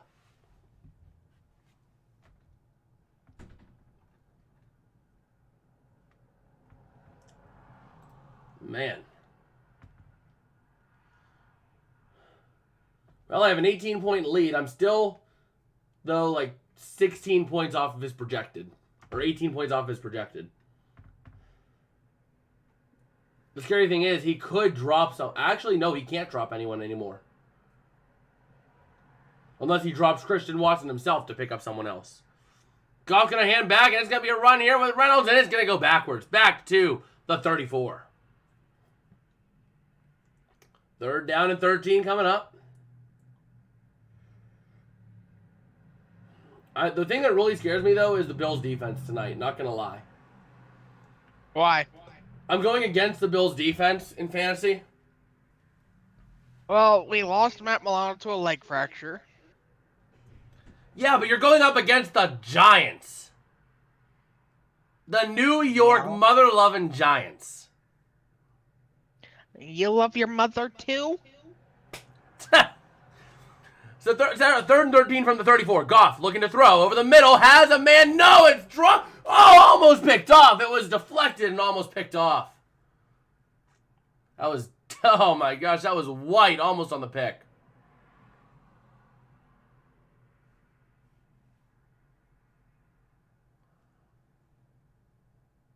Hey, Tampa Bay. Okay, good. The Rams offense is back on the field. Let's go. Let's get some points off of our lethargic butts. Let's get off our lethargic butts and get some points, please. I need to be at like near 100 after this. I need to be like over 100 if I want to feel good. Please, you were like my last players. And the field goal is no good for the Lions.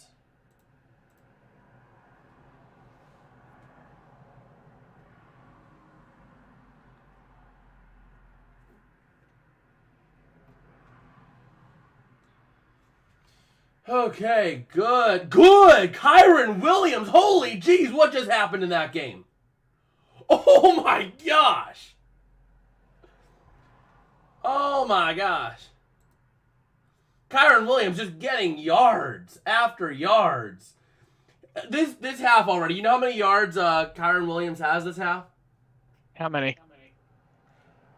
47 yards this half. This half alone.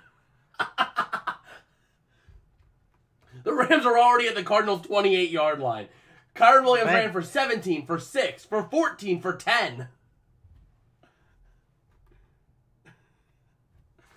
He has 47 yards this half.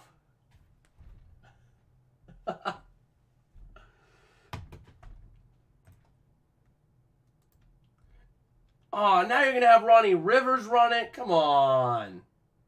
I need Kyron Williams to run. Raiders are up 16-10. You think the backup comes in? Not what's his name? What's the guy's name? It's the veteran that they got on the Patriots.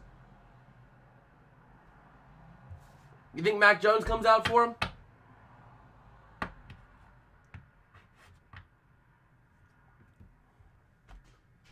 Oh man, we'll see here.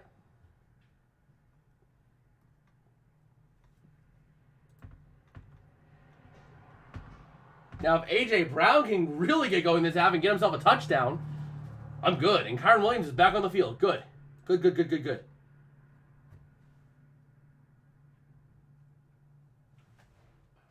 Let's get a nice little run here and get ourselves something going.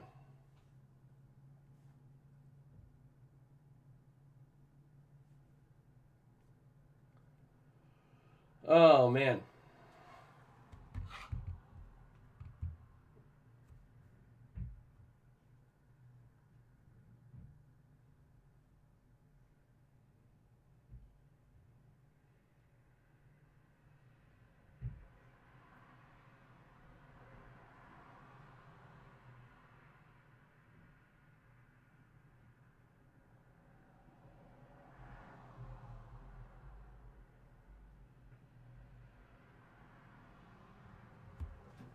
Okay, and the Bucs are going. That's down to the 40. That's Godwin down to the 35. All right. So here we go. And back at it with Williams.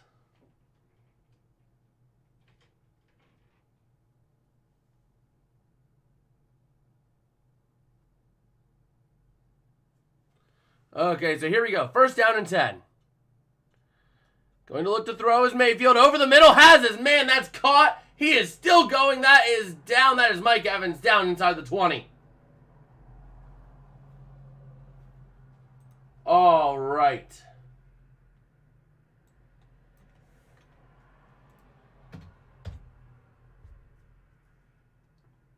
So there we go. Baker Mayfield just hitting that precision pass to Evans.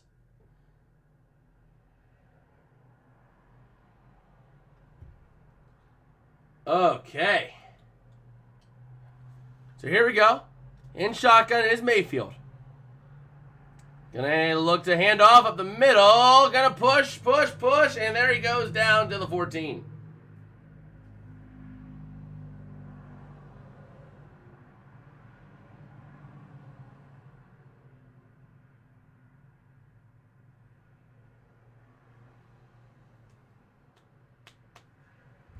Okay.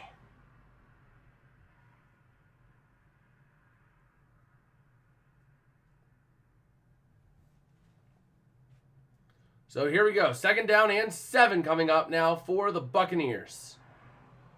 And gonna hit the outside. Gonna look to run it up the middle. Or out the outside. Gonna get to a third down and 1. Okay, it's a Rams touchdown. It's not to Cooper Kupp, but it's a Rams touchdown. I'll take it. Whenever we're down this much. Who scored? Cooper Kupp. You said it wasn't a Cooper Kupp. Huh? I said it wasn't to Nakua, I think is what I was trying to say. Man, Nakua is a bust today. He is a bust. 2 receptions for 11 yards.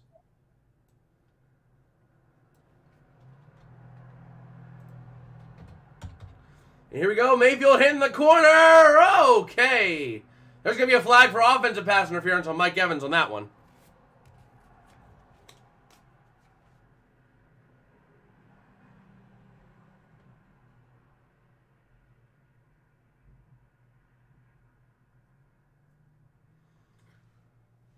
So there we go.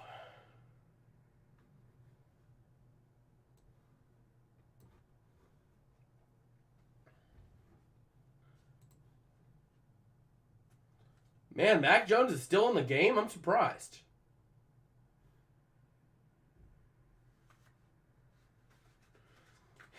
You know what I find too funny, though? 2 former Patriots are just beating up on the Patriots.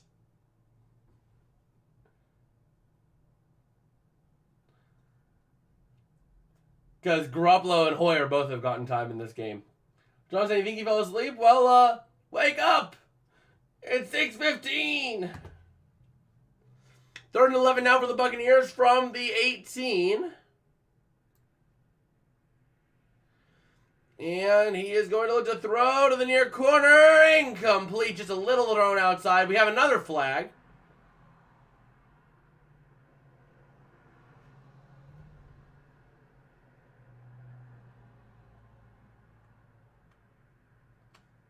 So there we go. Waiting to see what the flag's going to be here.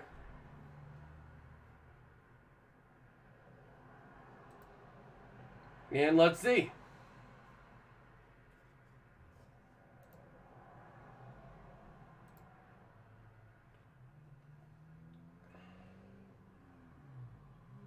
Let us see here.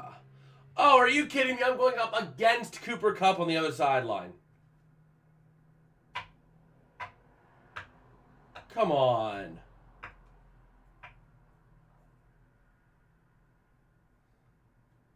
I guess I need a nap.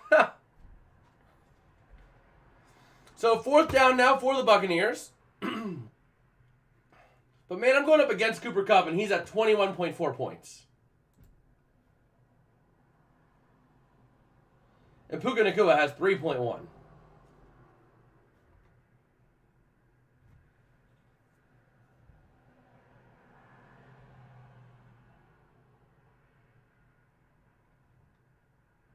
But at least it was a Matthew Stafford passing touchdown and not a running touchdown by Ronnie Rivers. But here we go. A 36-yard field goal attempt here for the Buccaneers. And it is good.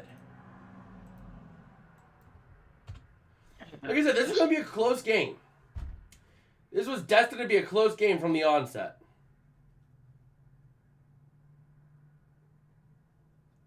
So there we go.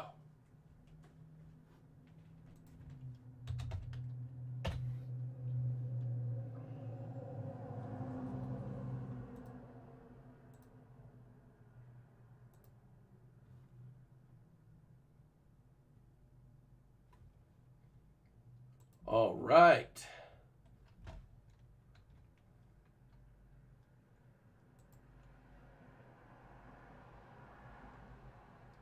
Oh, okay, that just happened with Google Chrome. That's fine. So here we are, ready to see what we've got rolling.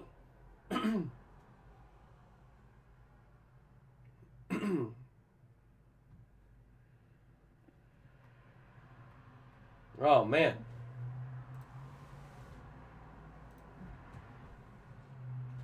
All right, give me 1 second. I'm just going to update a couple of things really quick. All good. Yeah, I've been keeping track of like channel stats and all that on the on a whiteboard.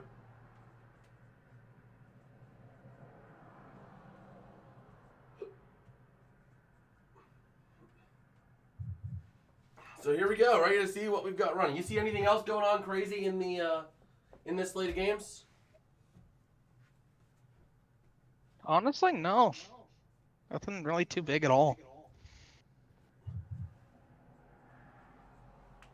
Oh, Yo, no. we're like tracking to 3,000 views this month. It's not hateful. It's not really like top of the line, but it's not hateful. I don't know why the streams this year just have not been performing as well as they did last year. You know? Have you noticed that?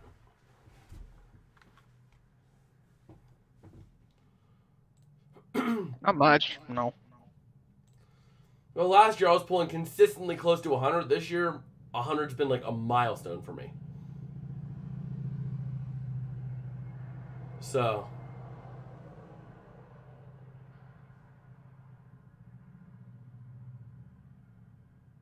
All right. Getting ready to take a look here. Let's take a look at some of these games. I like where everything is sitting right now.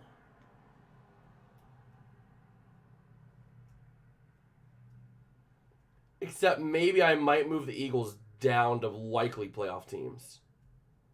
No, they're going to win the East. They're going to beat Dallas. Right? And the NFC is just generally weaker. As the Lions are going to run to the 20, up to the 25, to the 28 on the return.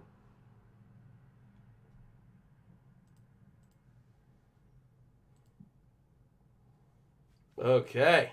And the Cardinals are going to have to punt. Now is when the Rams offense turns on the Jets.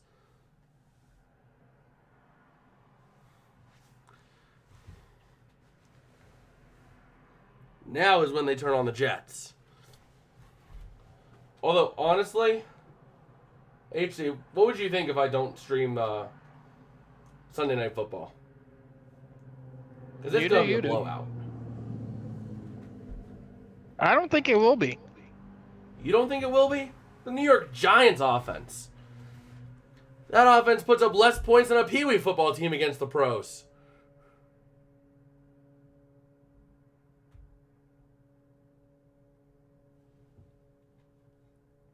So you don't think it's gonna be a blowout?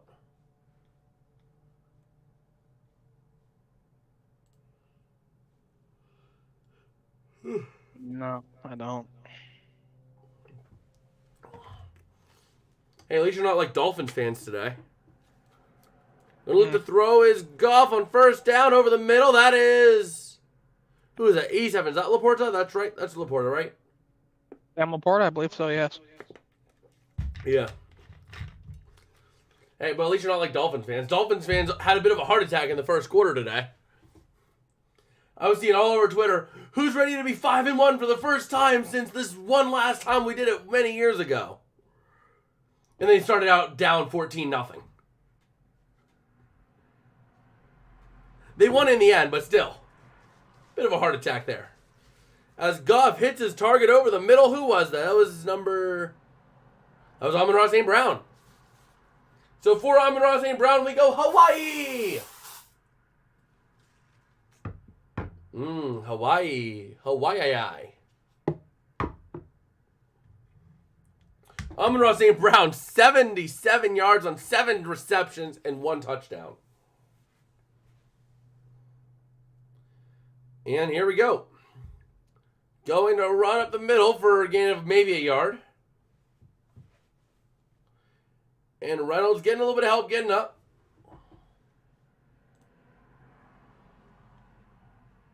Good, the Rams offense is back on the field. I need them to get a lot of points. A lot of points. Because my opponent has James Cook, Gabe Davis, and the Bills defense. That's a shoo-in for 30 points. 35, 40 points even, I'd say. And the Lions are going to get now a 3rd down and 1 coming up. But I'd say those three are combining for at least 40 points. So I got to be over 100 after this slate of games if I want to feel comfortable and confident.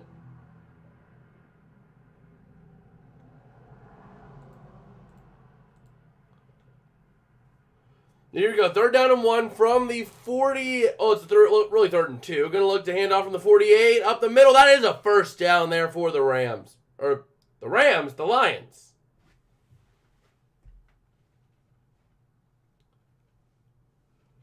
As the Patriots are in the 4th quarter.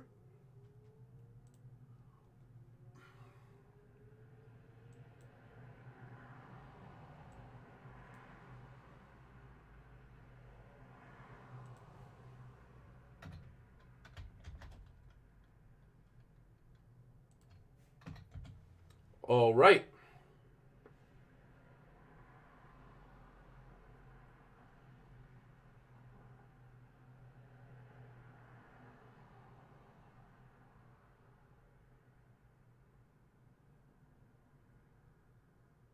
So here we go.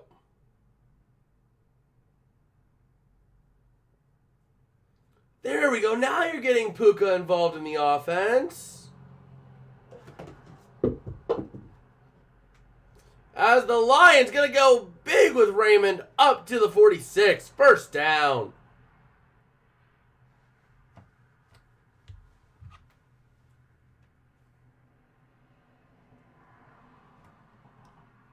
All right. Oh, it's close. Did he get the 1st down? That's close. They're going to give him the 1st down, though.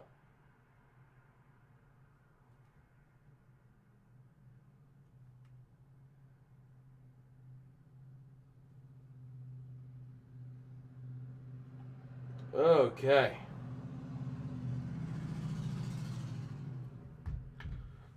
So here we go. 1st and 10 for the Lions from the 45. Gonna look to throw his Goff. Pressure coming up the middle. He's gonna hit the corner. Has his man and it's dropped. That's a tough one to swallow.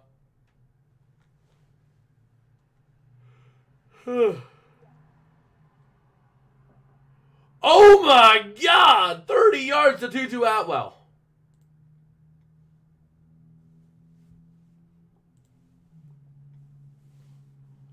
Well, that's big for Stafford.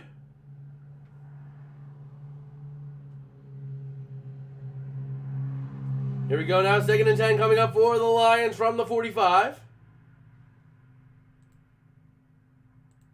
Gonna throw over the middle. It's dropped by Sam Laporta.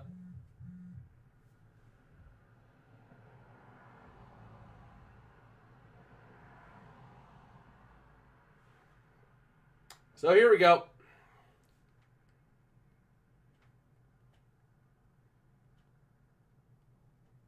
So let's see. 3rd down for the Lions. Let's see what they can do.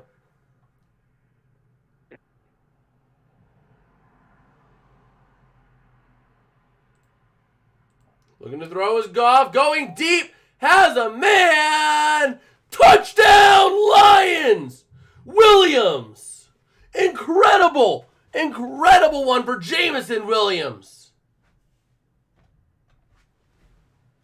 Oh, my gosh. Yo, HD, you see that? No, I did not. Head over to the game real quick. The Lions one. It was a 45-yard bomb to Williams. Oh. That was a bomb right over the corner, too. Number 23. Oh, man.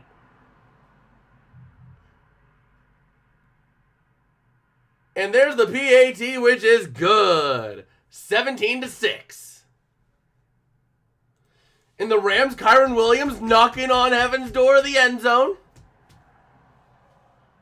Come on, boys. Run it in or pass it into Puka Nacua. Let's see it. Let's see it. I'm paying attention to this Rams game really close because the Rams are at the Arizona 2.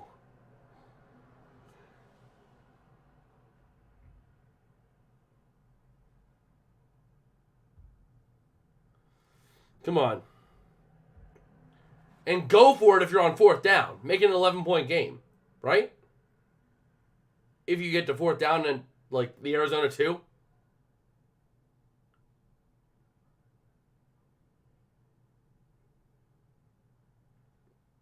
Come on. Never mind. A false start.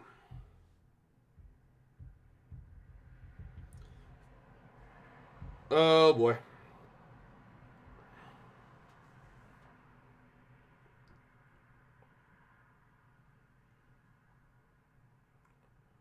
So here we go. Ready to see here as the Lions just hit a massive deep shot here. Taking an 11-point lead. The Rams are sitting here at the 6 of the Cardinals.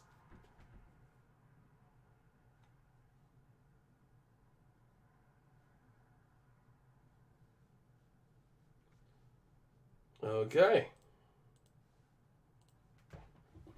Just taking a look here. 4th and 5 after the pass to Higbee falls incomplete. What do you do here, HT? You're up 4. You're up 4 at the Arizona 6. I'm tempted to go for it here. Go for the dagger. Arizona hasn't proved they can move the ball very effectively this half yet in their last drive. I'm looking at going for this. What would you do?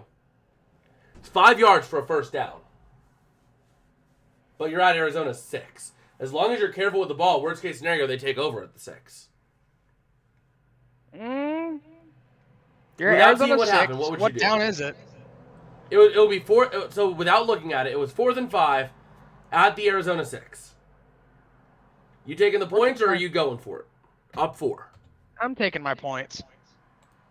You did what the Rams did. I would have been aggressive. I would have went for it. I would have either bounced out Kyron Williams to the outside, or I would have tried to go for a deep slant, like a low crossing slant route where you have Cooper Kupp and Puka Nacua on opposite sides going for a slant. Try to cause some miscommunication on the defense, I should say. You know? But, they go up by 7. Fair enough. How are the Jets faring? Oh, my God. 4th and 18 at the 44 of the Eagles. Oh, God. That was a promising drive gone awry. And the Buccaneers going to be about the 24-yard line.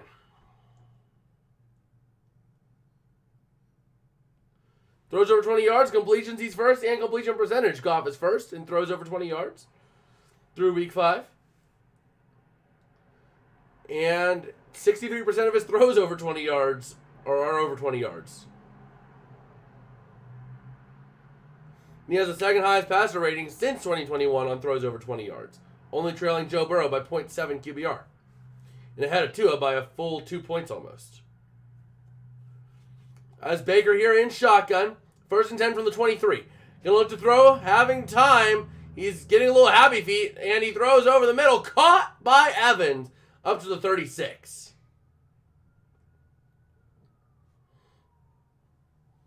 All right.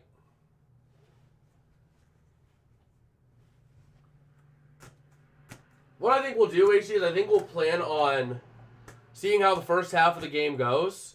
If the first half of the game tonight is just very tight, we'll go live sometime in the second quarter or in the second half.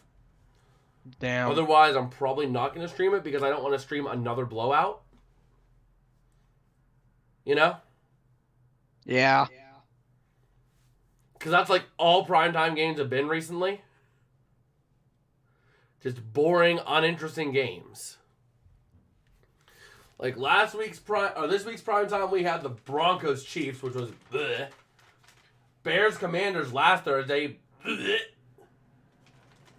You had Monday Night Football, Packers Raiders, which was actually decent, but I just did not have the energy. The day before that was Cowboys Niners. Oh my god. Week 4, you had Detroit Green Bay, which was a blowout on Thursday night. The Jets Chiefs was good, but then you had San Francisco, or was good that Sunday night, and then you had Seahawks Giants, which was another blowout. So, just with how the games have been, you know, we still got one more quadruple header in us on the 12th, so. Here we go, taking a look here. Not really much happening across the league right now. Although the Patriots are running out of time. 3rd and 7 here in Tampa Bay. Mayfield at the 38. 3rd and 7. Gonna look to throw. Has a man on the near side. Oh my, that was way behind Rashad White. 4th and 7 coming up. You're not in 4-down territory yet. You're still down 9, but you're not in 4-down territory. And Mac Jones is still in the game for the Patriots.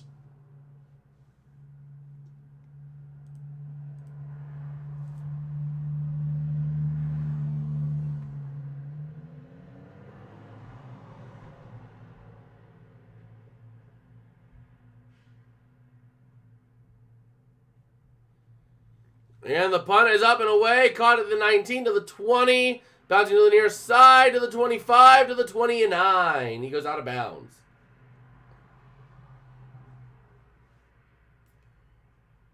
All right. Just taking a look over here. Yo, HT, you able to cover with some commentary? Because I'm going to use the bathroom. Sure. Which game we doing right now? The same one? Yeah, just covering. I mean, if you see stuff around the league, cover that. But the main game here is Lions Bucs. Well, currently we're in we're in a commercial break here with the Lions Buccaneers currently. See what we can get going here. Let's head over to the Cardinals and the Rams for a little bit.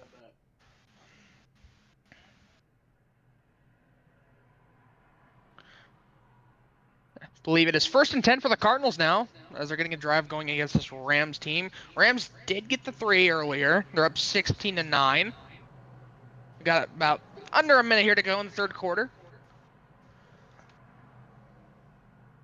Let's see if Josh Dobbs can get something going at the 50-yard line. Takes a snap, about to hand it off. Takes it instead, going up the left side, and will get about a 1-yard gain, but it seems like it'll be a face mask.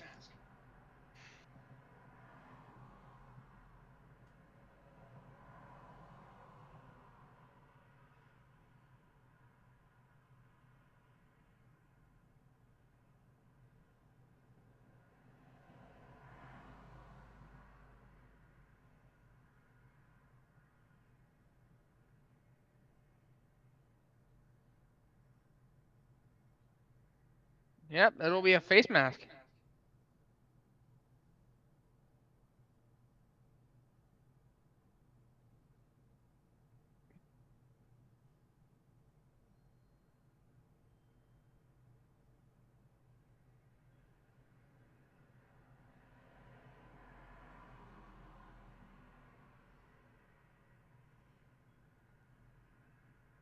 The game back yet? No, it will not be. Penalty will increase the yardage here. The Cardinals have it at the Rams 34-yard line currently. Dobbs going deep, complete to Marquise Brown. It'll be brought down at about the 12-yard line.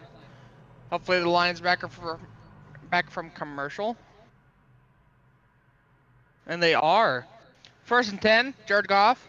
And shotgun taking the snap here. Dumps it out left side to number 13, and will be tackled for a loss of 1.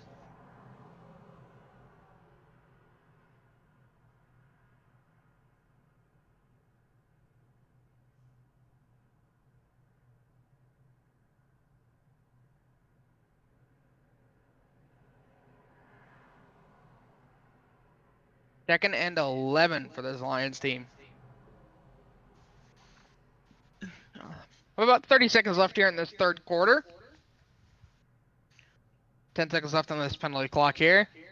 Jared Goff and shotgun once again as run back to the right. Dropping.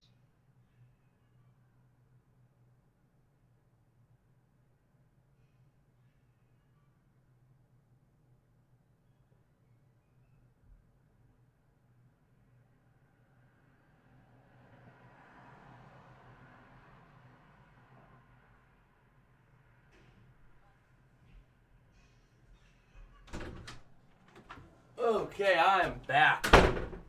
Jared Goff under center here again. It'll be a jump. Was that on 1st and 10 or 2nd and 11? 1st and 10 here. Okay. All right. Hand it back over to you. 1st and 10, Goff, under center. Oh, yep, there it was. On the near side. Oh, boy. And, though, HD, you know what I would love to have happen while I'm working? What? Have you seen the guys on TikTok that'll go and just randomly shoot a screamer balloon in a random restaurant through the drive-thru? Huh. Yeah, there's guys that are just doing that now. There's like 2 guys that are just going through drive-thrus and just shooting, either opening the window or pulling the window open and just letting the screamer balloon go in the restaurant.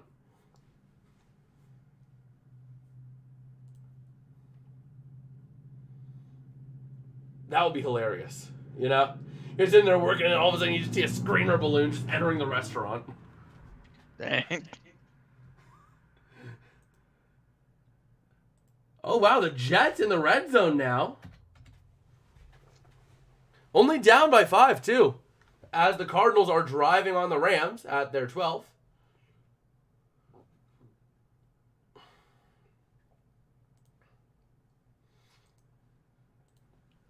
And the Rams now in the 4th quarter themselves.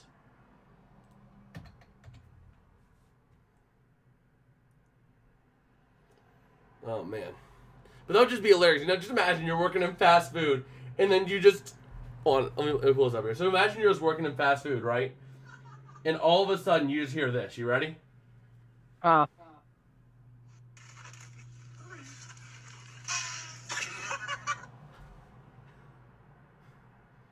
You hear that?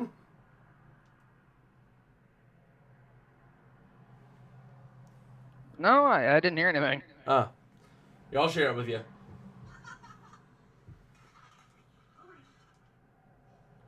I'll share it with you because this is just hilarious. And this one was a McDonald's. They had to open the window themselves.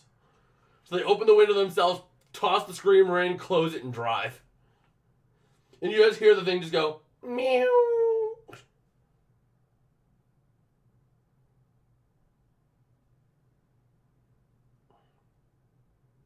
There you go. Just take a look at that. Whoa, what happened in the Rams game? Hold on a second. Yo! Roseboom with the clutch interception to stop the Cardinals from scoring any points. But yeah, you see that, HD? Second. Oh, it's those balloons. Yeah, just imagine you're just working, you're just sitting there doing your job, and then you just hear, meow.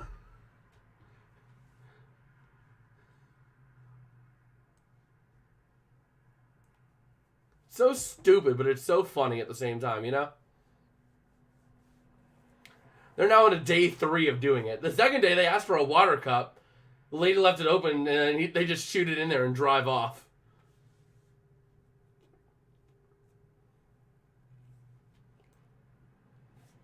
And the third day they say that you should never leave your window open. You want to know why? And then just let it go in the restaurant. So 1st and 5 here for the Lions. Goff going to look to throw from the 43. Over the middle has his man. He was wide open. Amon-Ra St. Brown to the 34 of the Buccaneers.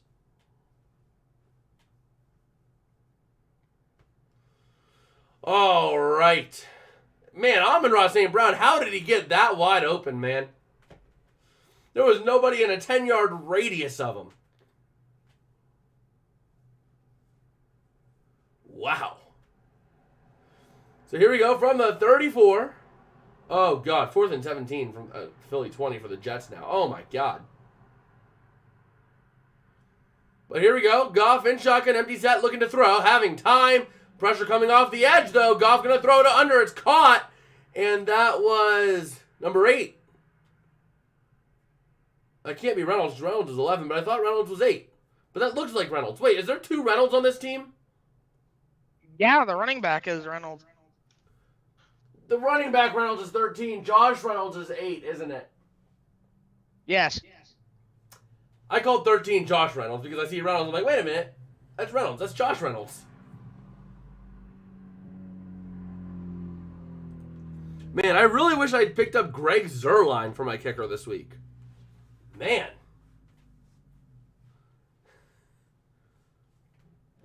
And Goff going to look to throw here on 2nd and 1 to the near corner. And that is, was it caught by Jones?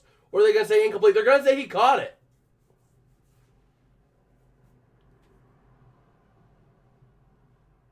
All right. I'm at 95.84 fantasy points. I need... Oh, wait, no. That's not quite 100% right. I'm at 96.78 with the Rams offense on the field. Which is huge. Huge. I need as many points as I can get right now because my opponent has 3 teams that could, or 3 players that could easily go off in fantasy. Meanwhile, Goff going to load up over the middle, and who was he throwing to? It was towards Sam Laporta, but it didn't look like it was to Sam Laporta. Stafford, just don't throw an interception, please.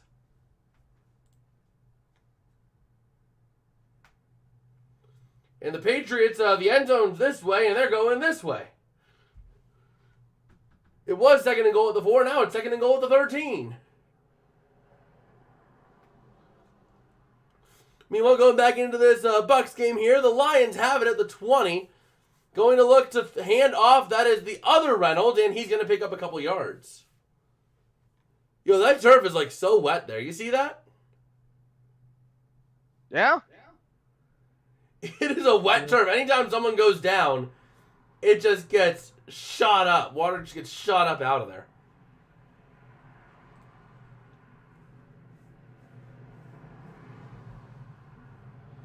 All right, so Bucs fans getting loud on their feet because they know that their time is running out.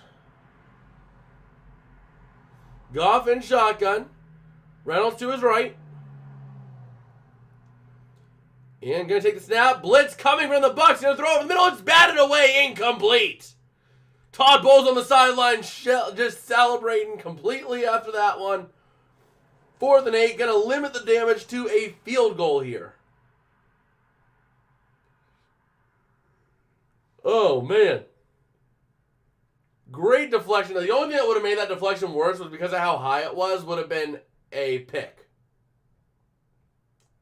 But still, a 4th and 8, limiting it to a 36-yard field goal attempt. Oh, yeah. I mean, we take that.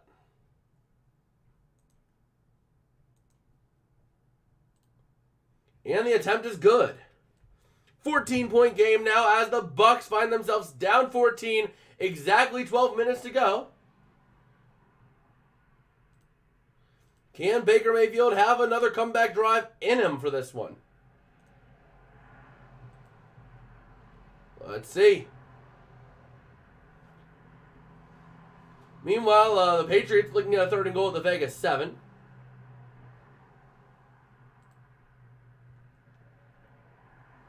Come on, let's have another big drive here. Hit Puka deep, Stafford, or hit Kyron.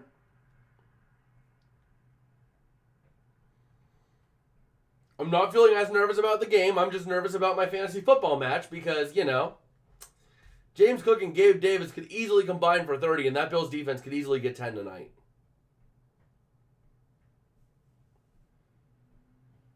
So, I'm just a little nervous. Just a little. Well, because Gabe Davis and James Cook could easily combine for 30, Oh, yeah. As Williams going to run for another set of yards. And the fact, though, that I'm only up right now, I'm only up by 38. I don't feel comfortable. Actually, 37. I don't really feel comfortable with a 37-point cushion. Yeah. Ideally, I feel comfortable if I'm about 110. If I can get just 12 more points out of this, which is just a Kyren Williams touchdown pass, or something like that, something big, I would just feel a lot more comfortable. But the Rams are just running the ball, so I need a Kyren Williams rushing touchdown. The best case scenario is right here, a 41-yard receiving touchdown for Kyren Williams. I would absolutely love that. Because that gives me 6 points, plus the 1 point for the reception, plus the 4 points for the 40 yards. So that's 11 points for Williams, plus Stafford's bonus for throwing the touchdown. But that ain't going to happen.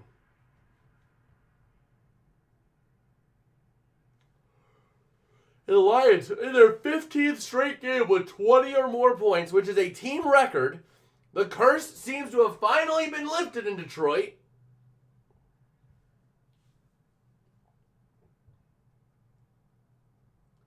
And we'll see.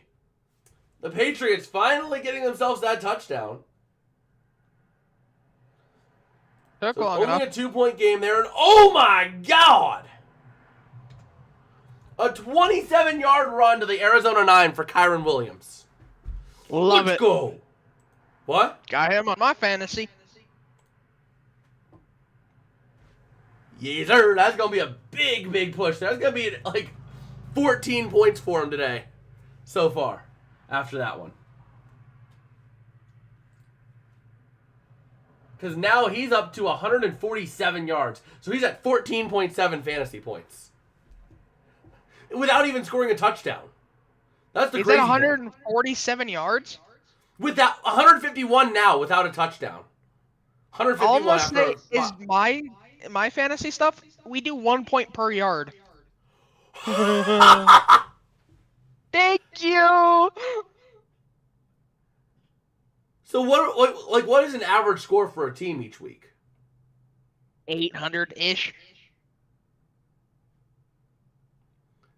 Because quarterbacks get around like 300, because touchdowns are worth 10.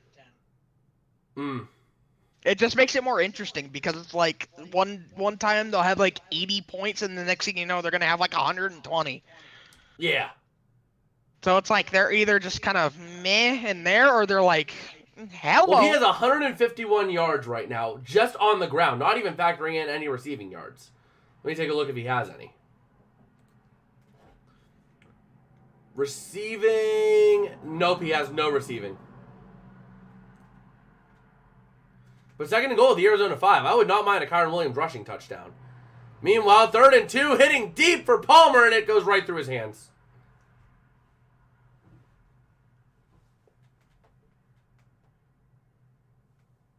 Right through the hands of Palmer.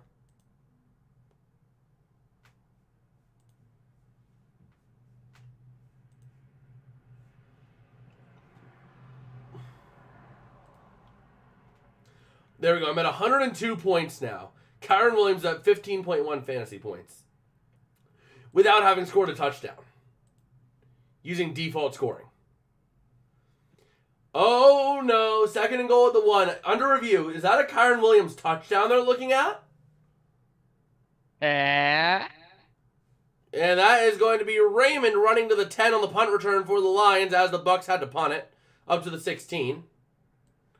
But plays under review, it could have very well been a touchdown that they're reviewing. They did not rule it a touchdown on the field because it has 2nd and goal at the Arizona 1.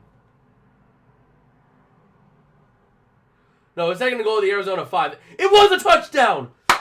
Let's go! Replay official reviewed the fumble ruling. What it was a fumble ruling in the end zone is what it was. So they ruled it a fumble that went out the end zone, which would have been a turnover.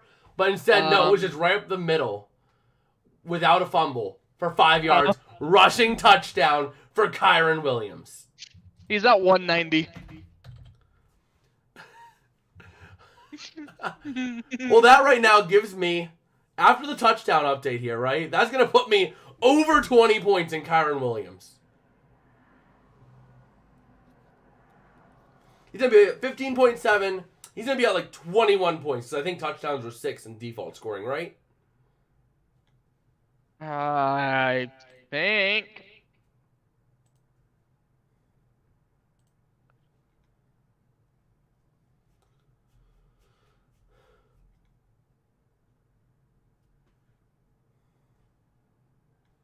Waiting on the PAT for the Rams. Wait, what about the PAT? There's just no PAT.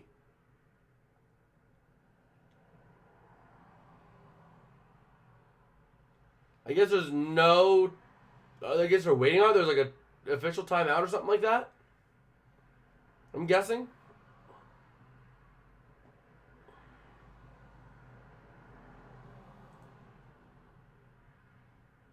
We give this a little reload.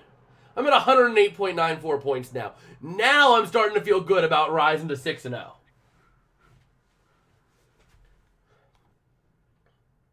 Almost wondering if I should drop Saquon Barkley, though, in this league.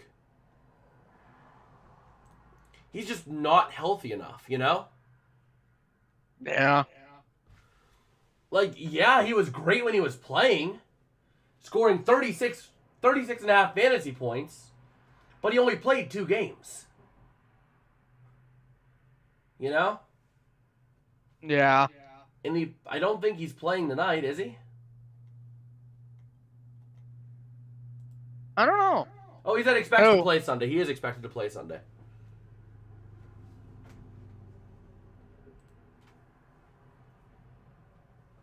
I don't know if he's going to be healthy enough for me to keep him in the lineup, you know? Right. Especially whenever I'm going to have Kyron Williams and Tyler Higbee out in the same week.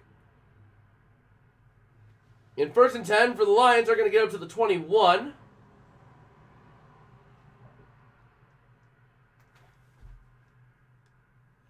And honestly, I'm thinking I should just start Jared Goff as like my all-time quarterback now at this point.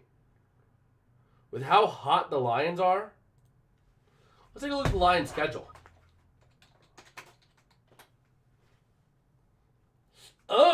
Oh, wait, never mind. Although the Ravens did look very bad on defense today. I do have to say that. Who do the Rams play next week? Packers, right? No.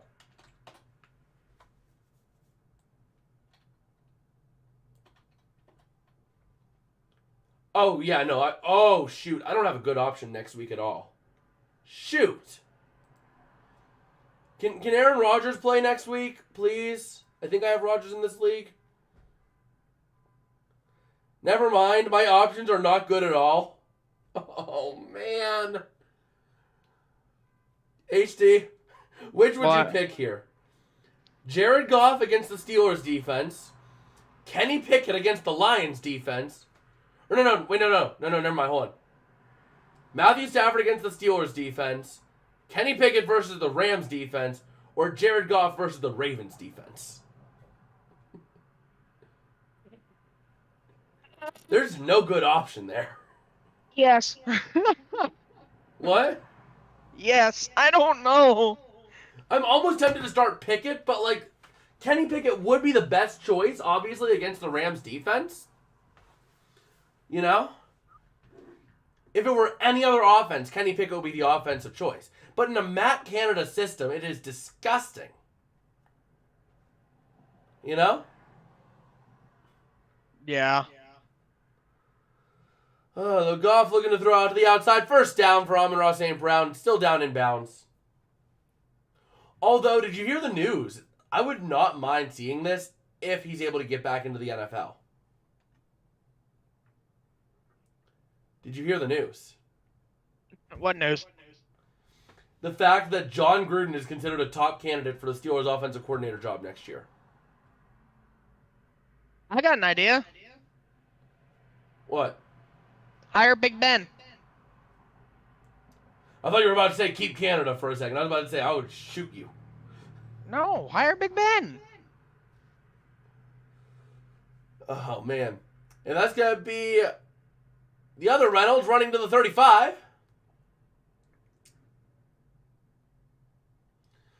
Would Big Ben be up for is the question.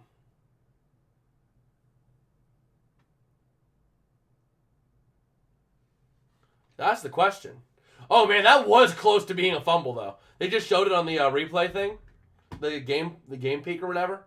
It was close to being a fumble. That Kyron Williams touchdown. But anyway, would Ben do it, though, is the question. Maybe.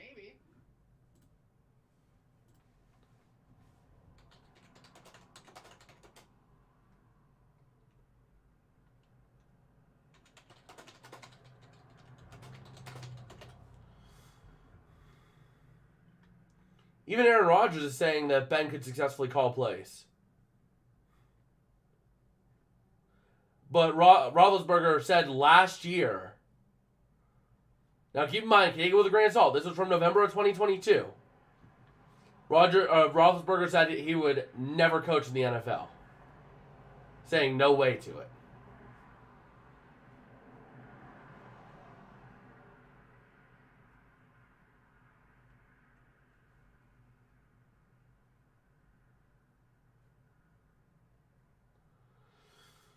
And going to toss over the middle. It's going to be caught. And that's going to go over to midfield.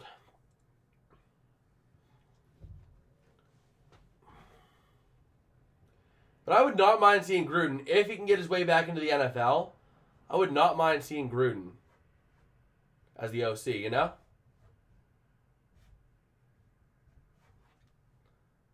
But then again, that's a huge if. After what happened and the way he departed last year. Or not last year, but 2 years ago.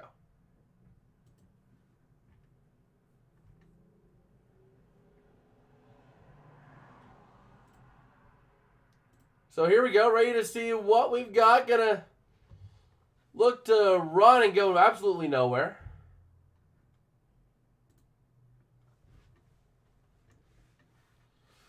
I would love to call the Patriots game, but I can't. It's at the 2-minute warning, you know? Yo, next week, yeah. I think we can cover the... Oh, wait, yeah. I think we're covering the Rams or the Lions next week, I think. Maybe. Who do the Colts play next week?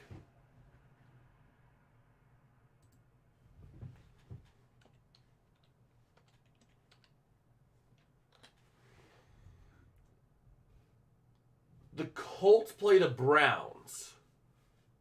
Ugh. Ugh. Ugh. No, thank you. Goff throwing over the middle. It's going to be caught down to the 40 of the Bucs. Yeah, HT, if it was between Browns, Colts, or Lions, Ravens, what are you taking? Lions, Ravens, Browns, or Colts? Lions versus Ravens, or Browns versus Colts. Which are you taking to watch? Lions versus... Say it again? I'm Lions blanking. versus Ravens.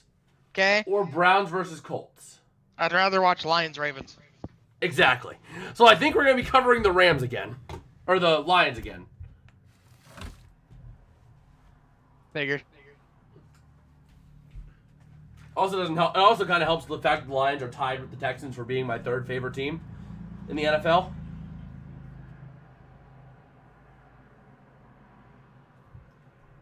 So we covered Tennessee, Baltimore this morning, which is the first time we covered either team there. Then we did Minnesota, Chicago. Now we're doing Lions, Bucs. Man, I have covered 3 teams for the first time today.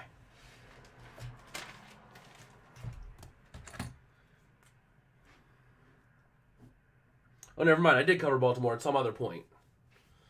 Going to run up the middle and go absolutely nowhere.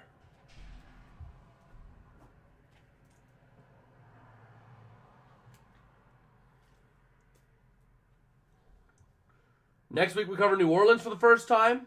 The one team that I'm going to have trouble covering at this point, 2 teams. Arizona and Houston. Other than that, I have no problems covering every other team in the league. At least once.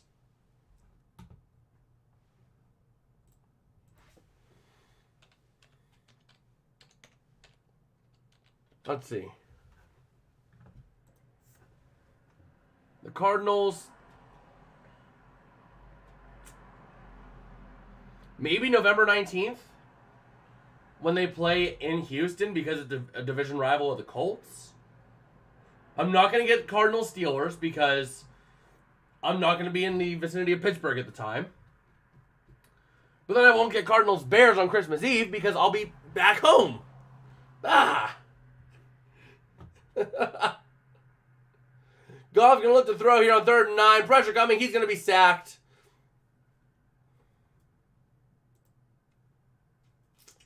In Vegas getting a safety. Mac Jones sacked in the end zone.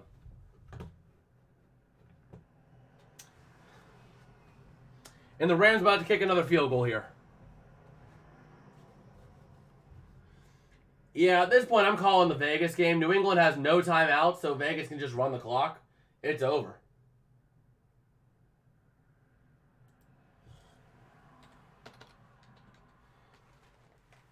As the Lions are going to be punting here in this one.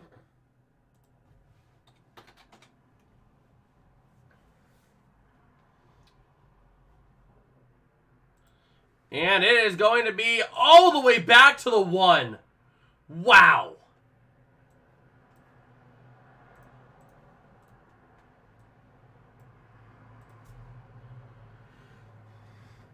The Rams game, I would love to call that too, but it still is technically...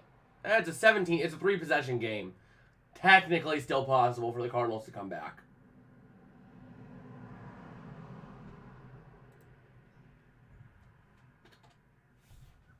So I can't quite call that one just yet.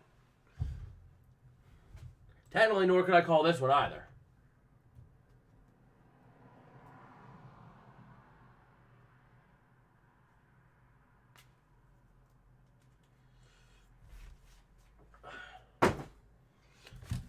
I mean, I don't even gain anything by covering Bills Giants because I've covered both teams already this year.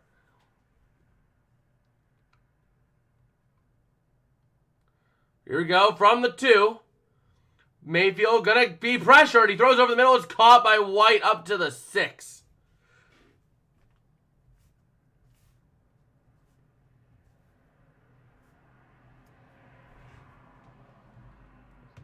So the Bucs running with a little bit of urgency here. I'm probably going to head out here. I'm going to go eat some dinner. Okay, have fun. All right. See you, man. I'll see you.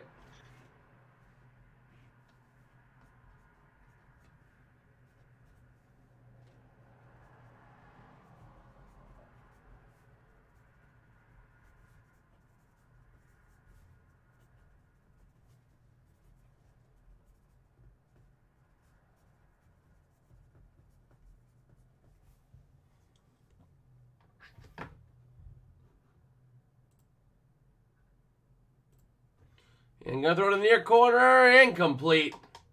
Man, this game is pretty stale at this point.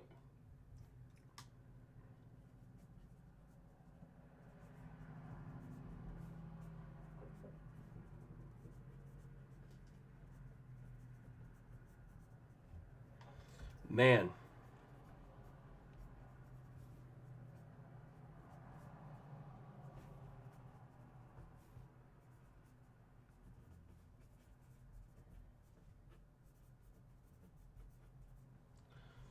And 3rd down now for the Bucs. We have a flag, though.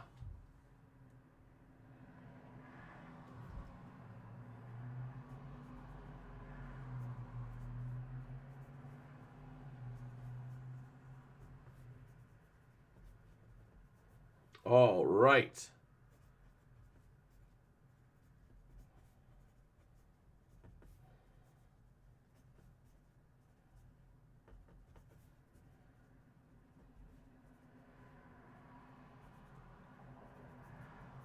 Just making some little notes on some of these games here.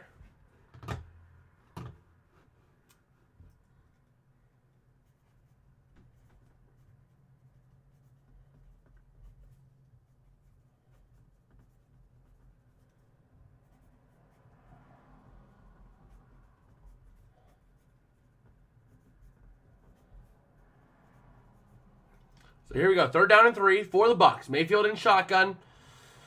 This is basically their last hope here. Gonna look to throw. Having time, but pressure starting to build. He's gonna try to get something, and he is going to be sacked for a loss of a yard.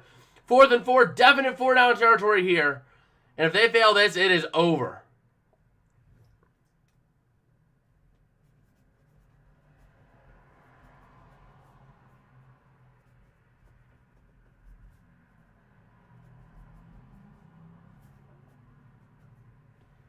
Fourth and 4, Mayfield in shotgun. This is the game right here. And they're going to take the snap, looking to throw over the middle. It's going to be caught up to the 32. 1st and 10, Buccaneers. And that'll take us to the 2-minute warning.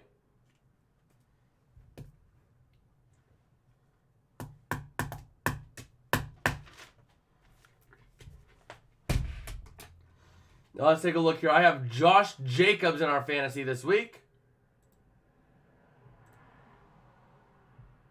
Am I streaming tonight? Maybe. Definite maybe. The thing is, I don't want to be streaming another blowout. So if it's close in the first, quarter and a half, then yeah, I'll pull together a thumbnail and go live by halftime.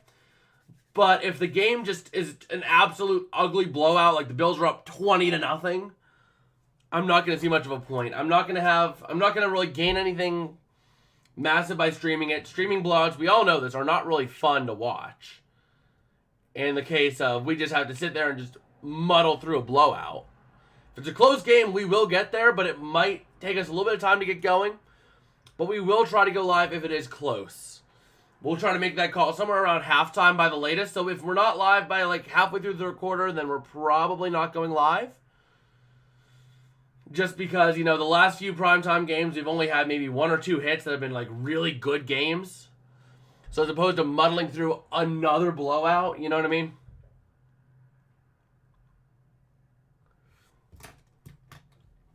I just don't see too much in actually going for that.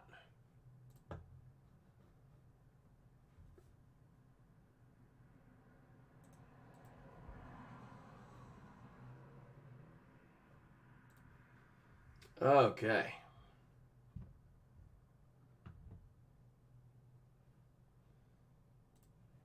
Let me go ahead here and take a look at Josh Jacobs. Scoring 11.3. Wonderful. That's totally not toilet paper right there. But yeah, we're ready to go here. The Buccaneers about ready to just seal the deal here. Or the Lions about ready to seal the deal with a nice little stop here at some point, I would imagine.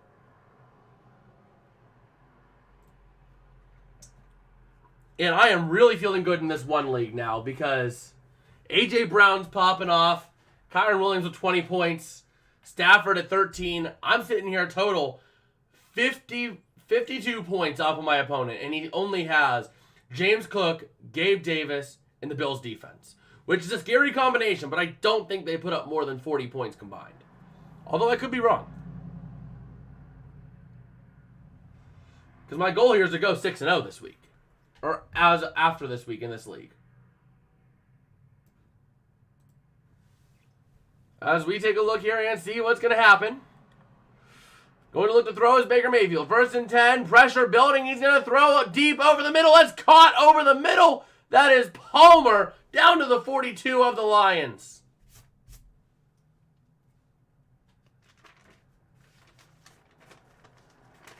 All right.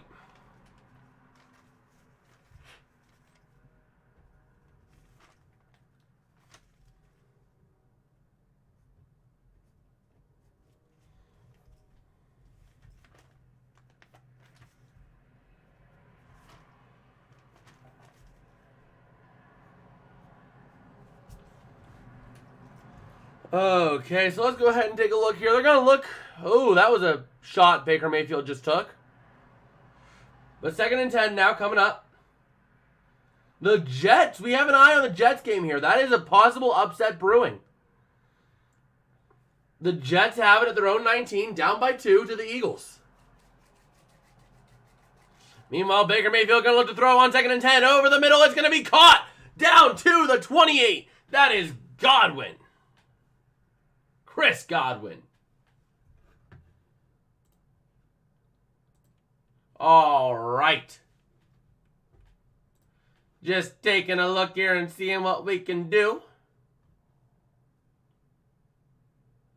And going to go for an end zone shot. Not going to get it. And we're going to be seeing a 2nd down and 10 coming up.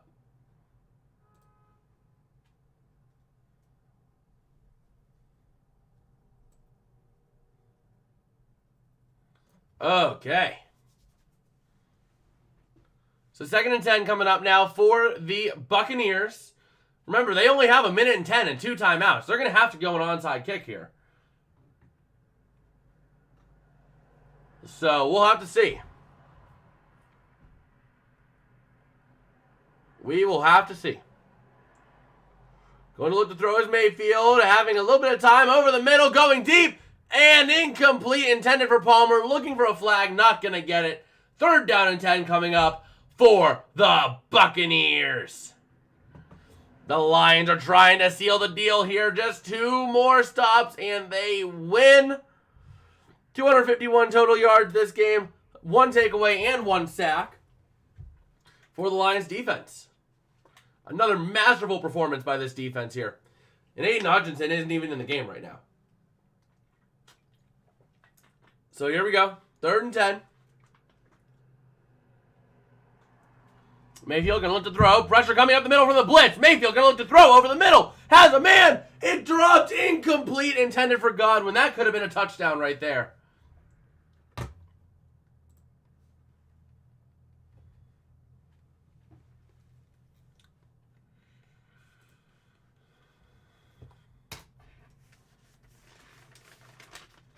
Well, we are going to call it here now. We're going to call the Rams game in favor of the Rams. No surprises there.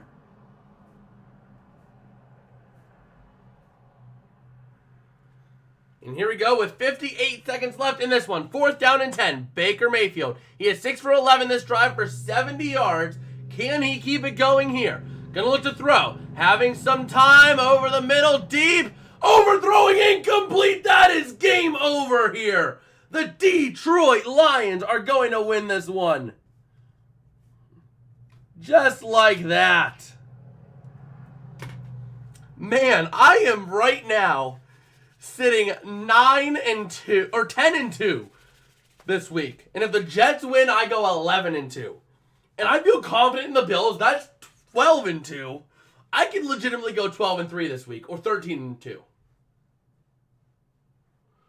So let's go, baby. Let's go.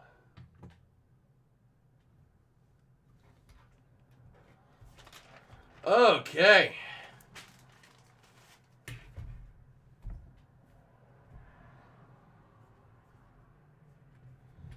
Here we go, 20-6. This game is all but over at this point.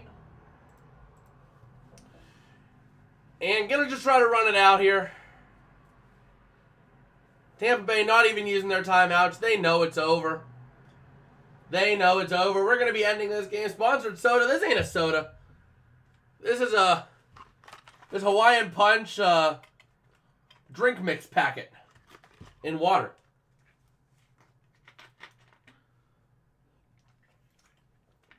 And the Detroit Lions now, we're going to move to 5-1. And they're going to kneel it out here. End the game 20-6. Final score. Please, Fox, take us to New York. Take us to the Meadowlands. Let's see the end of this insane game going on in Detroit. Or going on in Philly or New York. New York's the city, yeah. So here we go.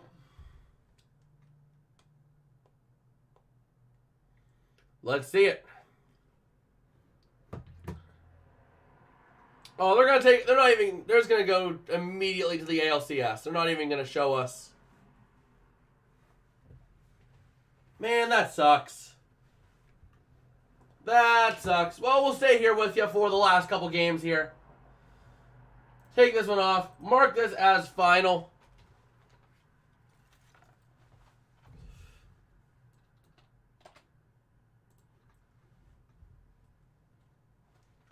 Oh, yeah, they're going to win huge. It didn't look like it in the first half. They went into halftime down 9-6.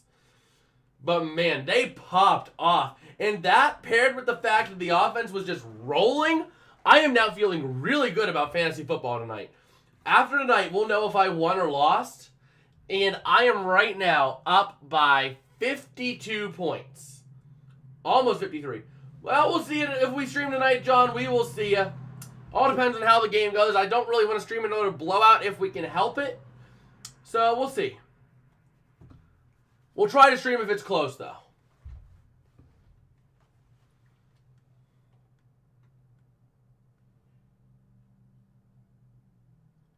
All right.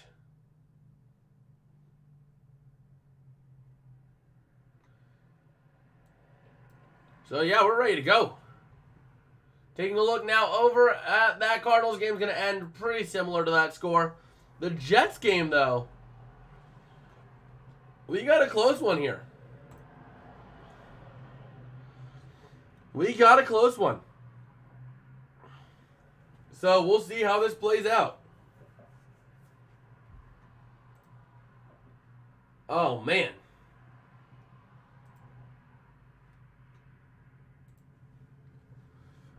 Now the Eagles trying to burn. Oh, we are going to Philly. Here we go, or to New York. Here we are. Hurts in shotgun from the 31, going to look to throw, having some time, throwing over to Swift over the middle, and that's going to be caught up to the 34-yard line for the Eagles. The Eagles trying to remain perfect, but the Jets are trying to play spoiler here. They are trying to play spoiler.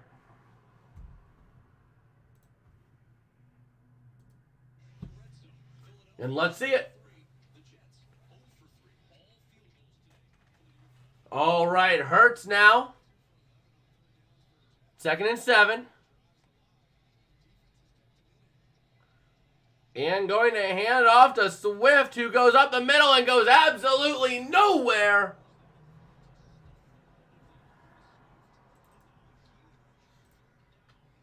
All right.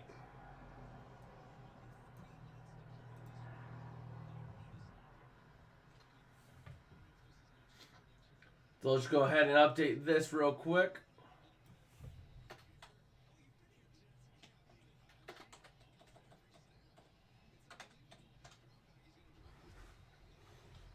And here we go. 14-12, 2:38 to go. The Jets have 2 timeouts. The Eagles have 3. 3rd and 7 coming up. This is a huge, huge play here for Philadelphia. And they're going to use a timeout. They are going to use a timeout here.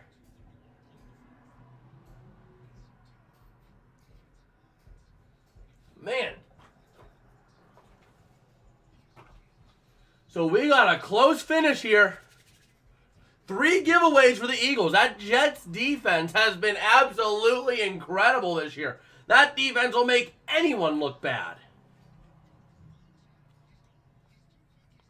So we'll see. 3rd down and 7, 2:32 to go for the Eagles. This is the play that's going to define the game. This is the play. So Hurts now in shotgun. Jets showing blitz. And going to look to get pressure. Hurts going to be taking a shot. Caught over the middle by Goddard to the 45. 1st down, Eagles.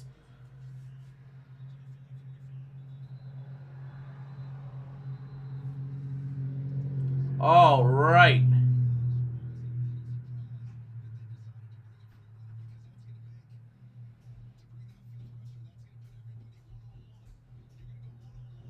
So there we go. Just getting ready to see how the rest of this plays out here. Man. 1st and 10. The Jets using a timeout here. And we'll see. Zach Wilson going to try to get something going here as much as he can. If he can get the ball back. Here we go. From the 45. Hurts in shotgun. Going to hand off up the middle for no gain. Maybe a yard. They might give him a yard. And then there was one maybe? What do you mean? Oh, yeah, no. Our HD left, so. Oh, man. We got ourselves a game here in the Big Apple.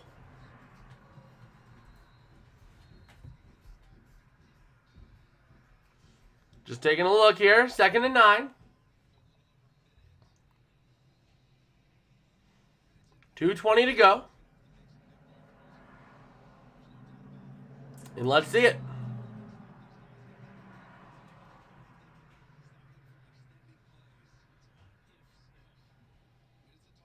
Only one undefeated team left? Maybe.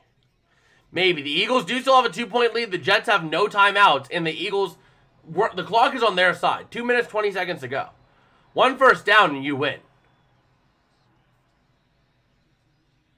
And Swift's going to lose a yard. 3rd down and 10 here. This will take us to the 2-minute warning, but an absolutely huge play on the other side of the 2-minute warning. If the Eagles can convert something here, they are going to be sitting in the clear. If not, then the Jets are going to have themselves a chance.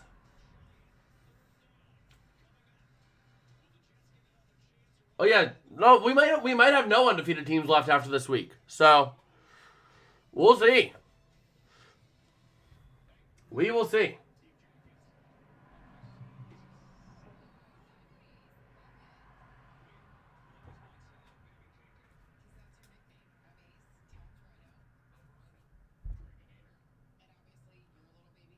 All right.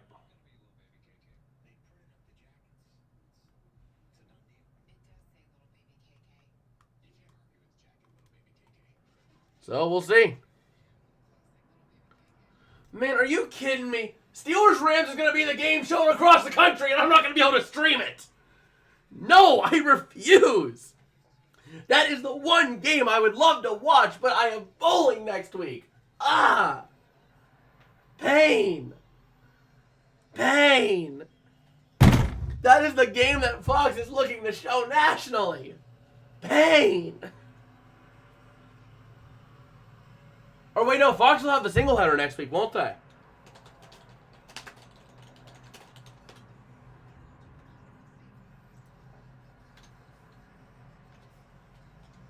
Fox is only going to have the single header, aren't they?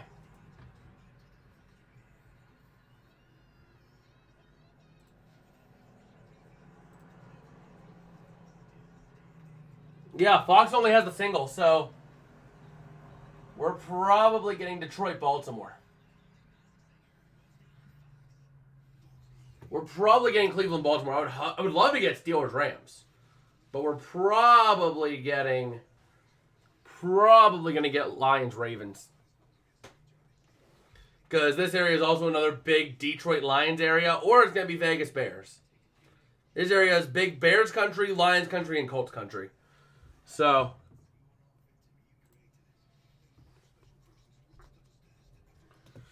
okay, Rams winning by a final score of 26-9. Yep. Just updated it. Ticker does fall a little bit behind because I have to actually see it and then update it. But yeah. All the Eagles need here is a first down.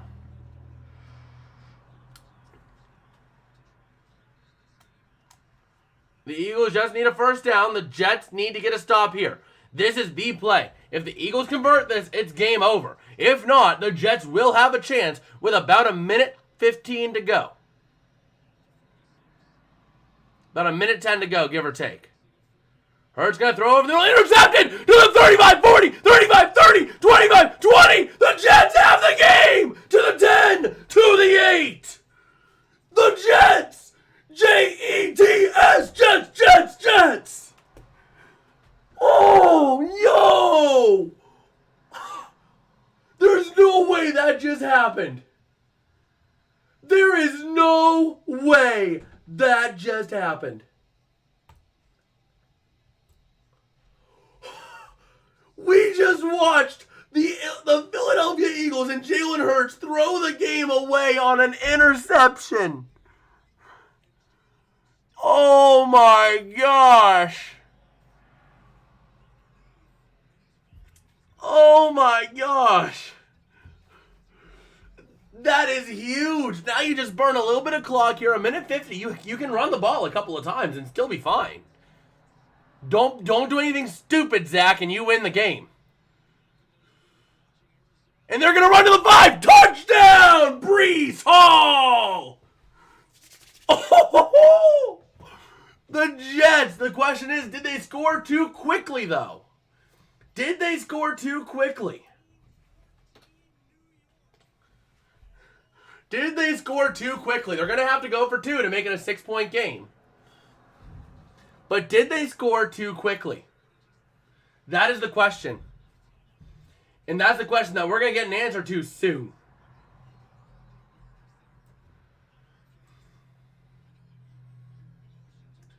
Did they score too quickly?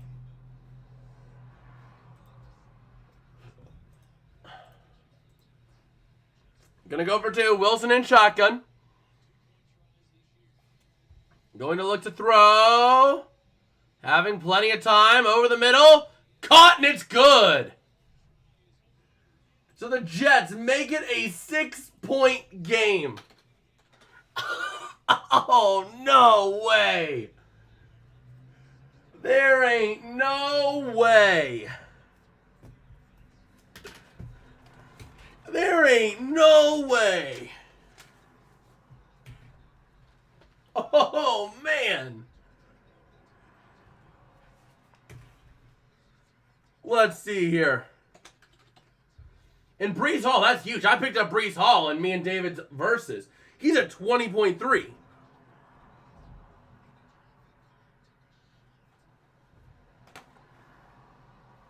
Man.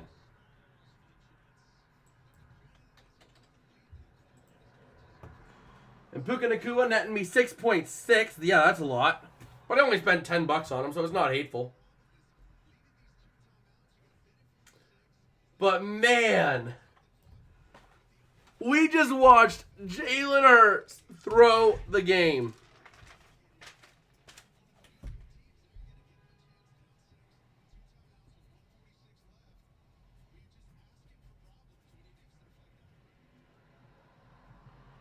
So here we go.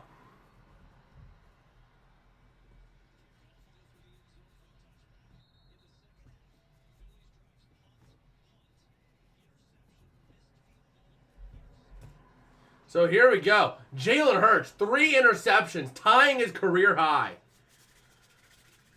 Now they're going to have a minute 40 on the clock and 2 timeouts, so it's not over by any stretch of the imagination.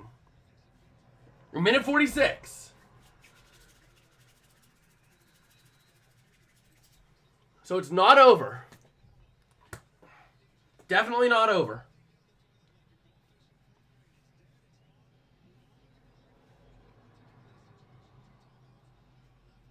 So here we go. Looking to throw his Hurts. He's now going to be a little bit more rushed. Over the middle. Oh my God! Almost picked off. Through the hands of A.J. Brown, and it was almost picked off. That would have been the game, and that would have been a career high for Jalen Hurts of 4 interceptions.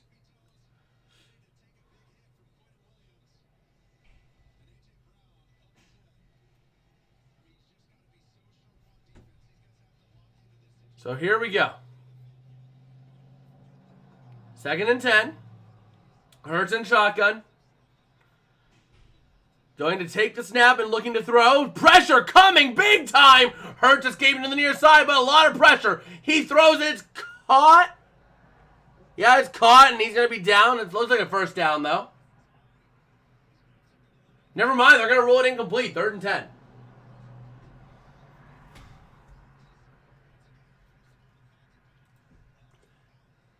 Wait a minute. I had Breece Hall in my... Oh, no. It was A.J. Brown that I had, not Breece Hall.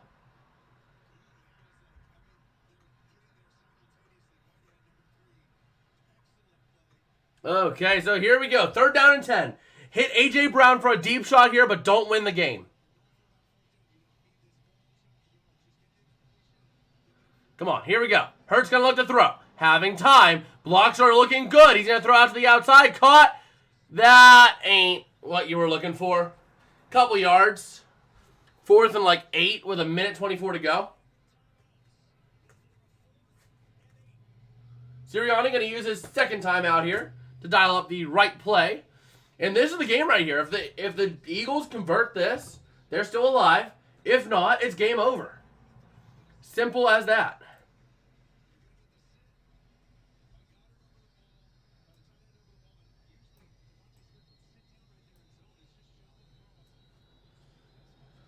Oh, man.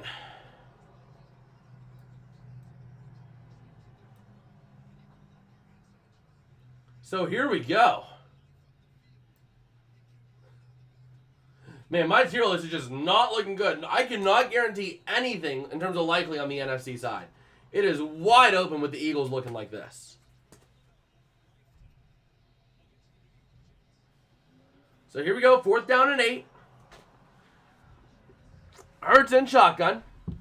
This is the game. If the Eagles convert this, they are alive. If not, it is game over and the New York Jets win. Hurts in shotgun, play clock winding down. Gonna look to throw. Having time. Lots of it. Going deep. Has a man. Intercept. No! Almost intercepted, but still game over by a pass defense. The New York Jets are going to defeat the Philadelphia Eagles. Wow. Wow. That is huge.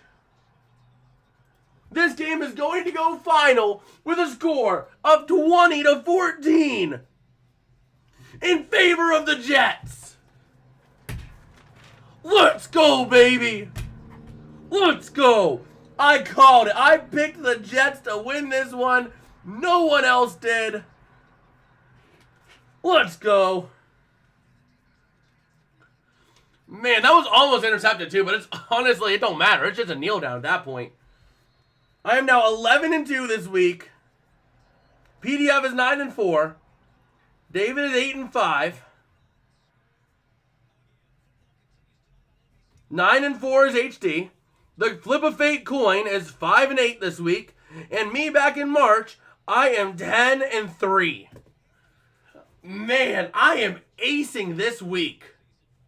And that is going to do it for this game. Oh, man, that was close. That was awesome. But I think I am going to call it here. Remember, we will go live if the Sunday Night Football game is close. If not, we're not going to worry about it because I don't want to stream another blowout. But I guess that's probably going to call it here. If you guys did like, don't forget to smash like and subscribe. It does help me out a whole lot. It tells me that I'm making content that you guys enjoy. And I guess also smash subscribe as well so you can get, and ring the bell so you get notified if and when we go live in the future. And I guess with that, I will see you guys later. Peace out and have a good one.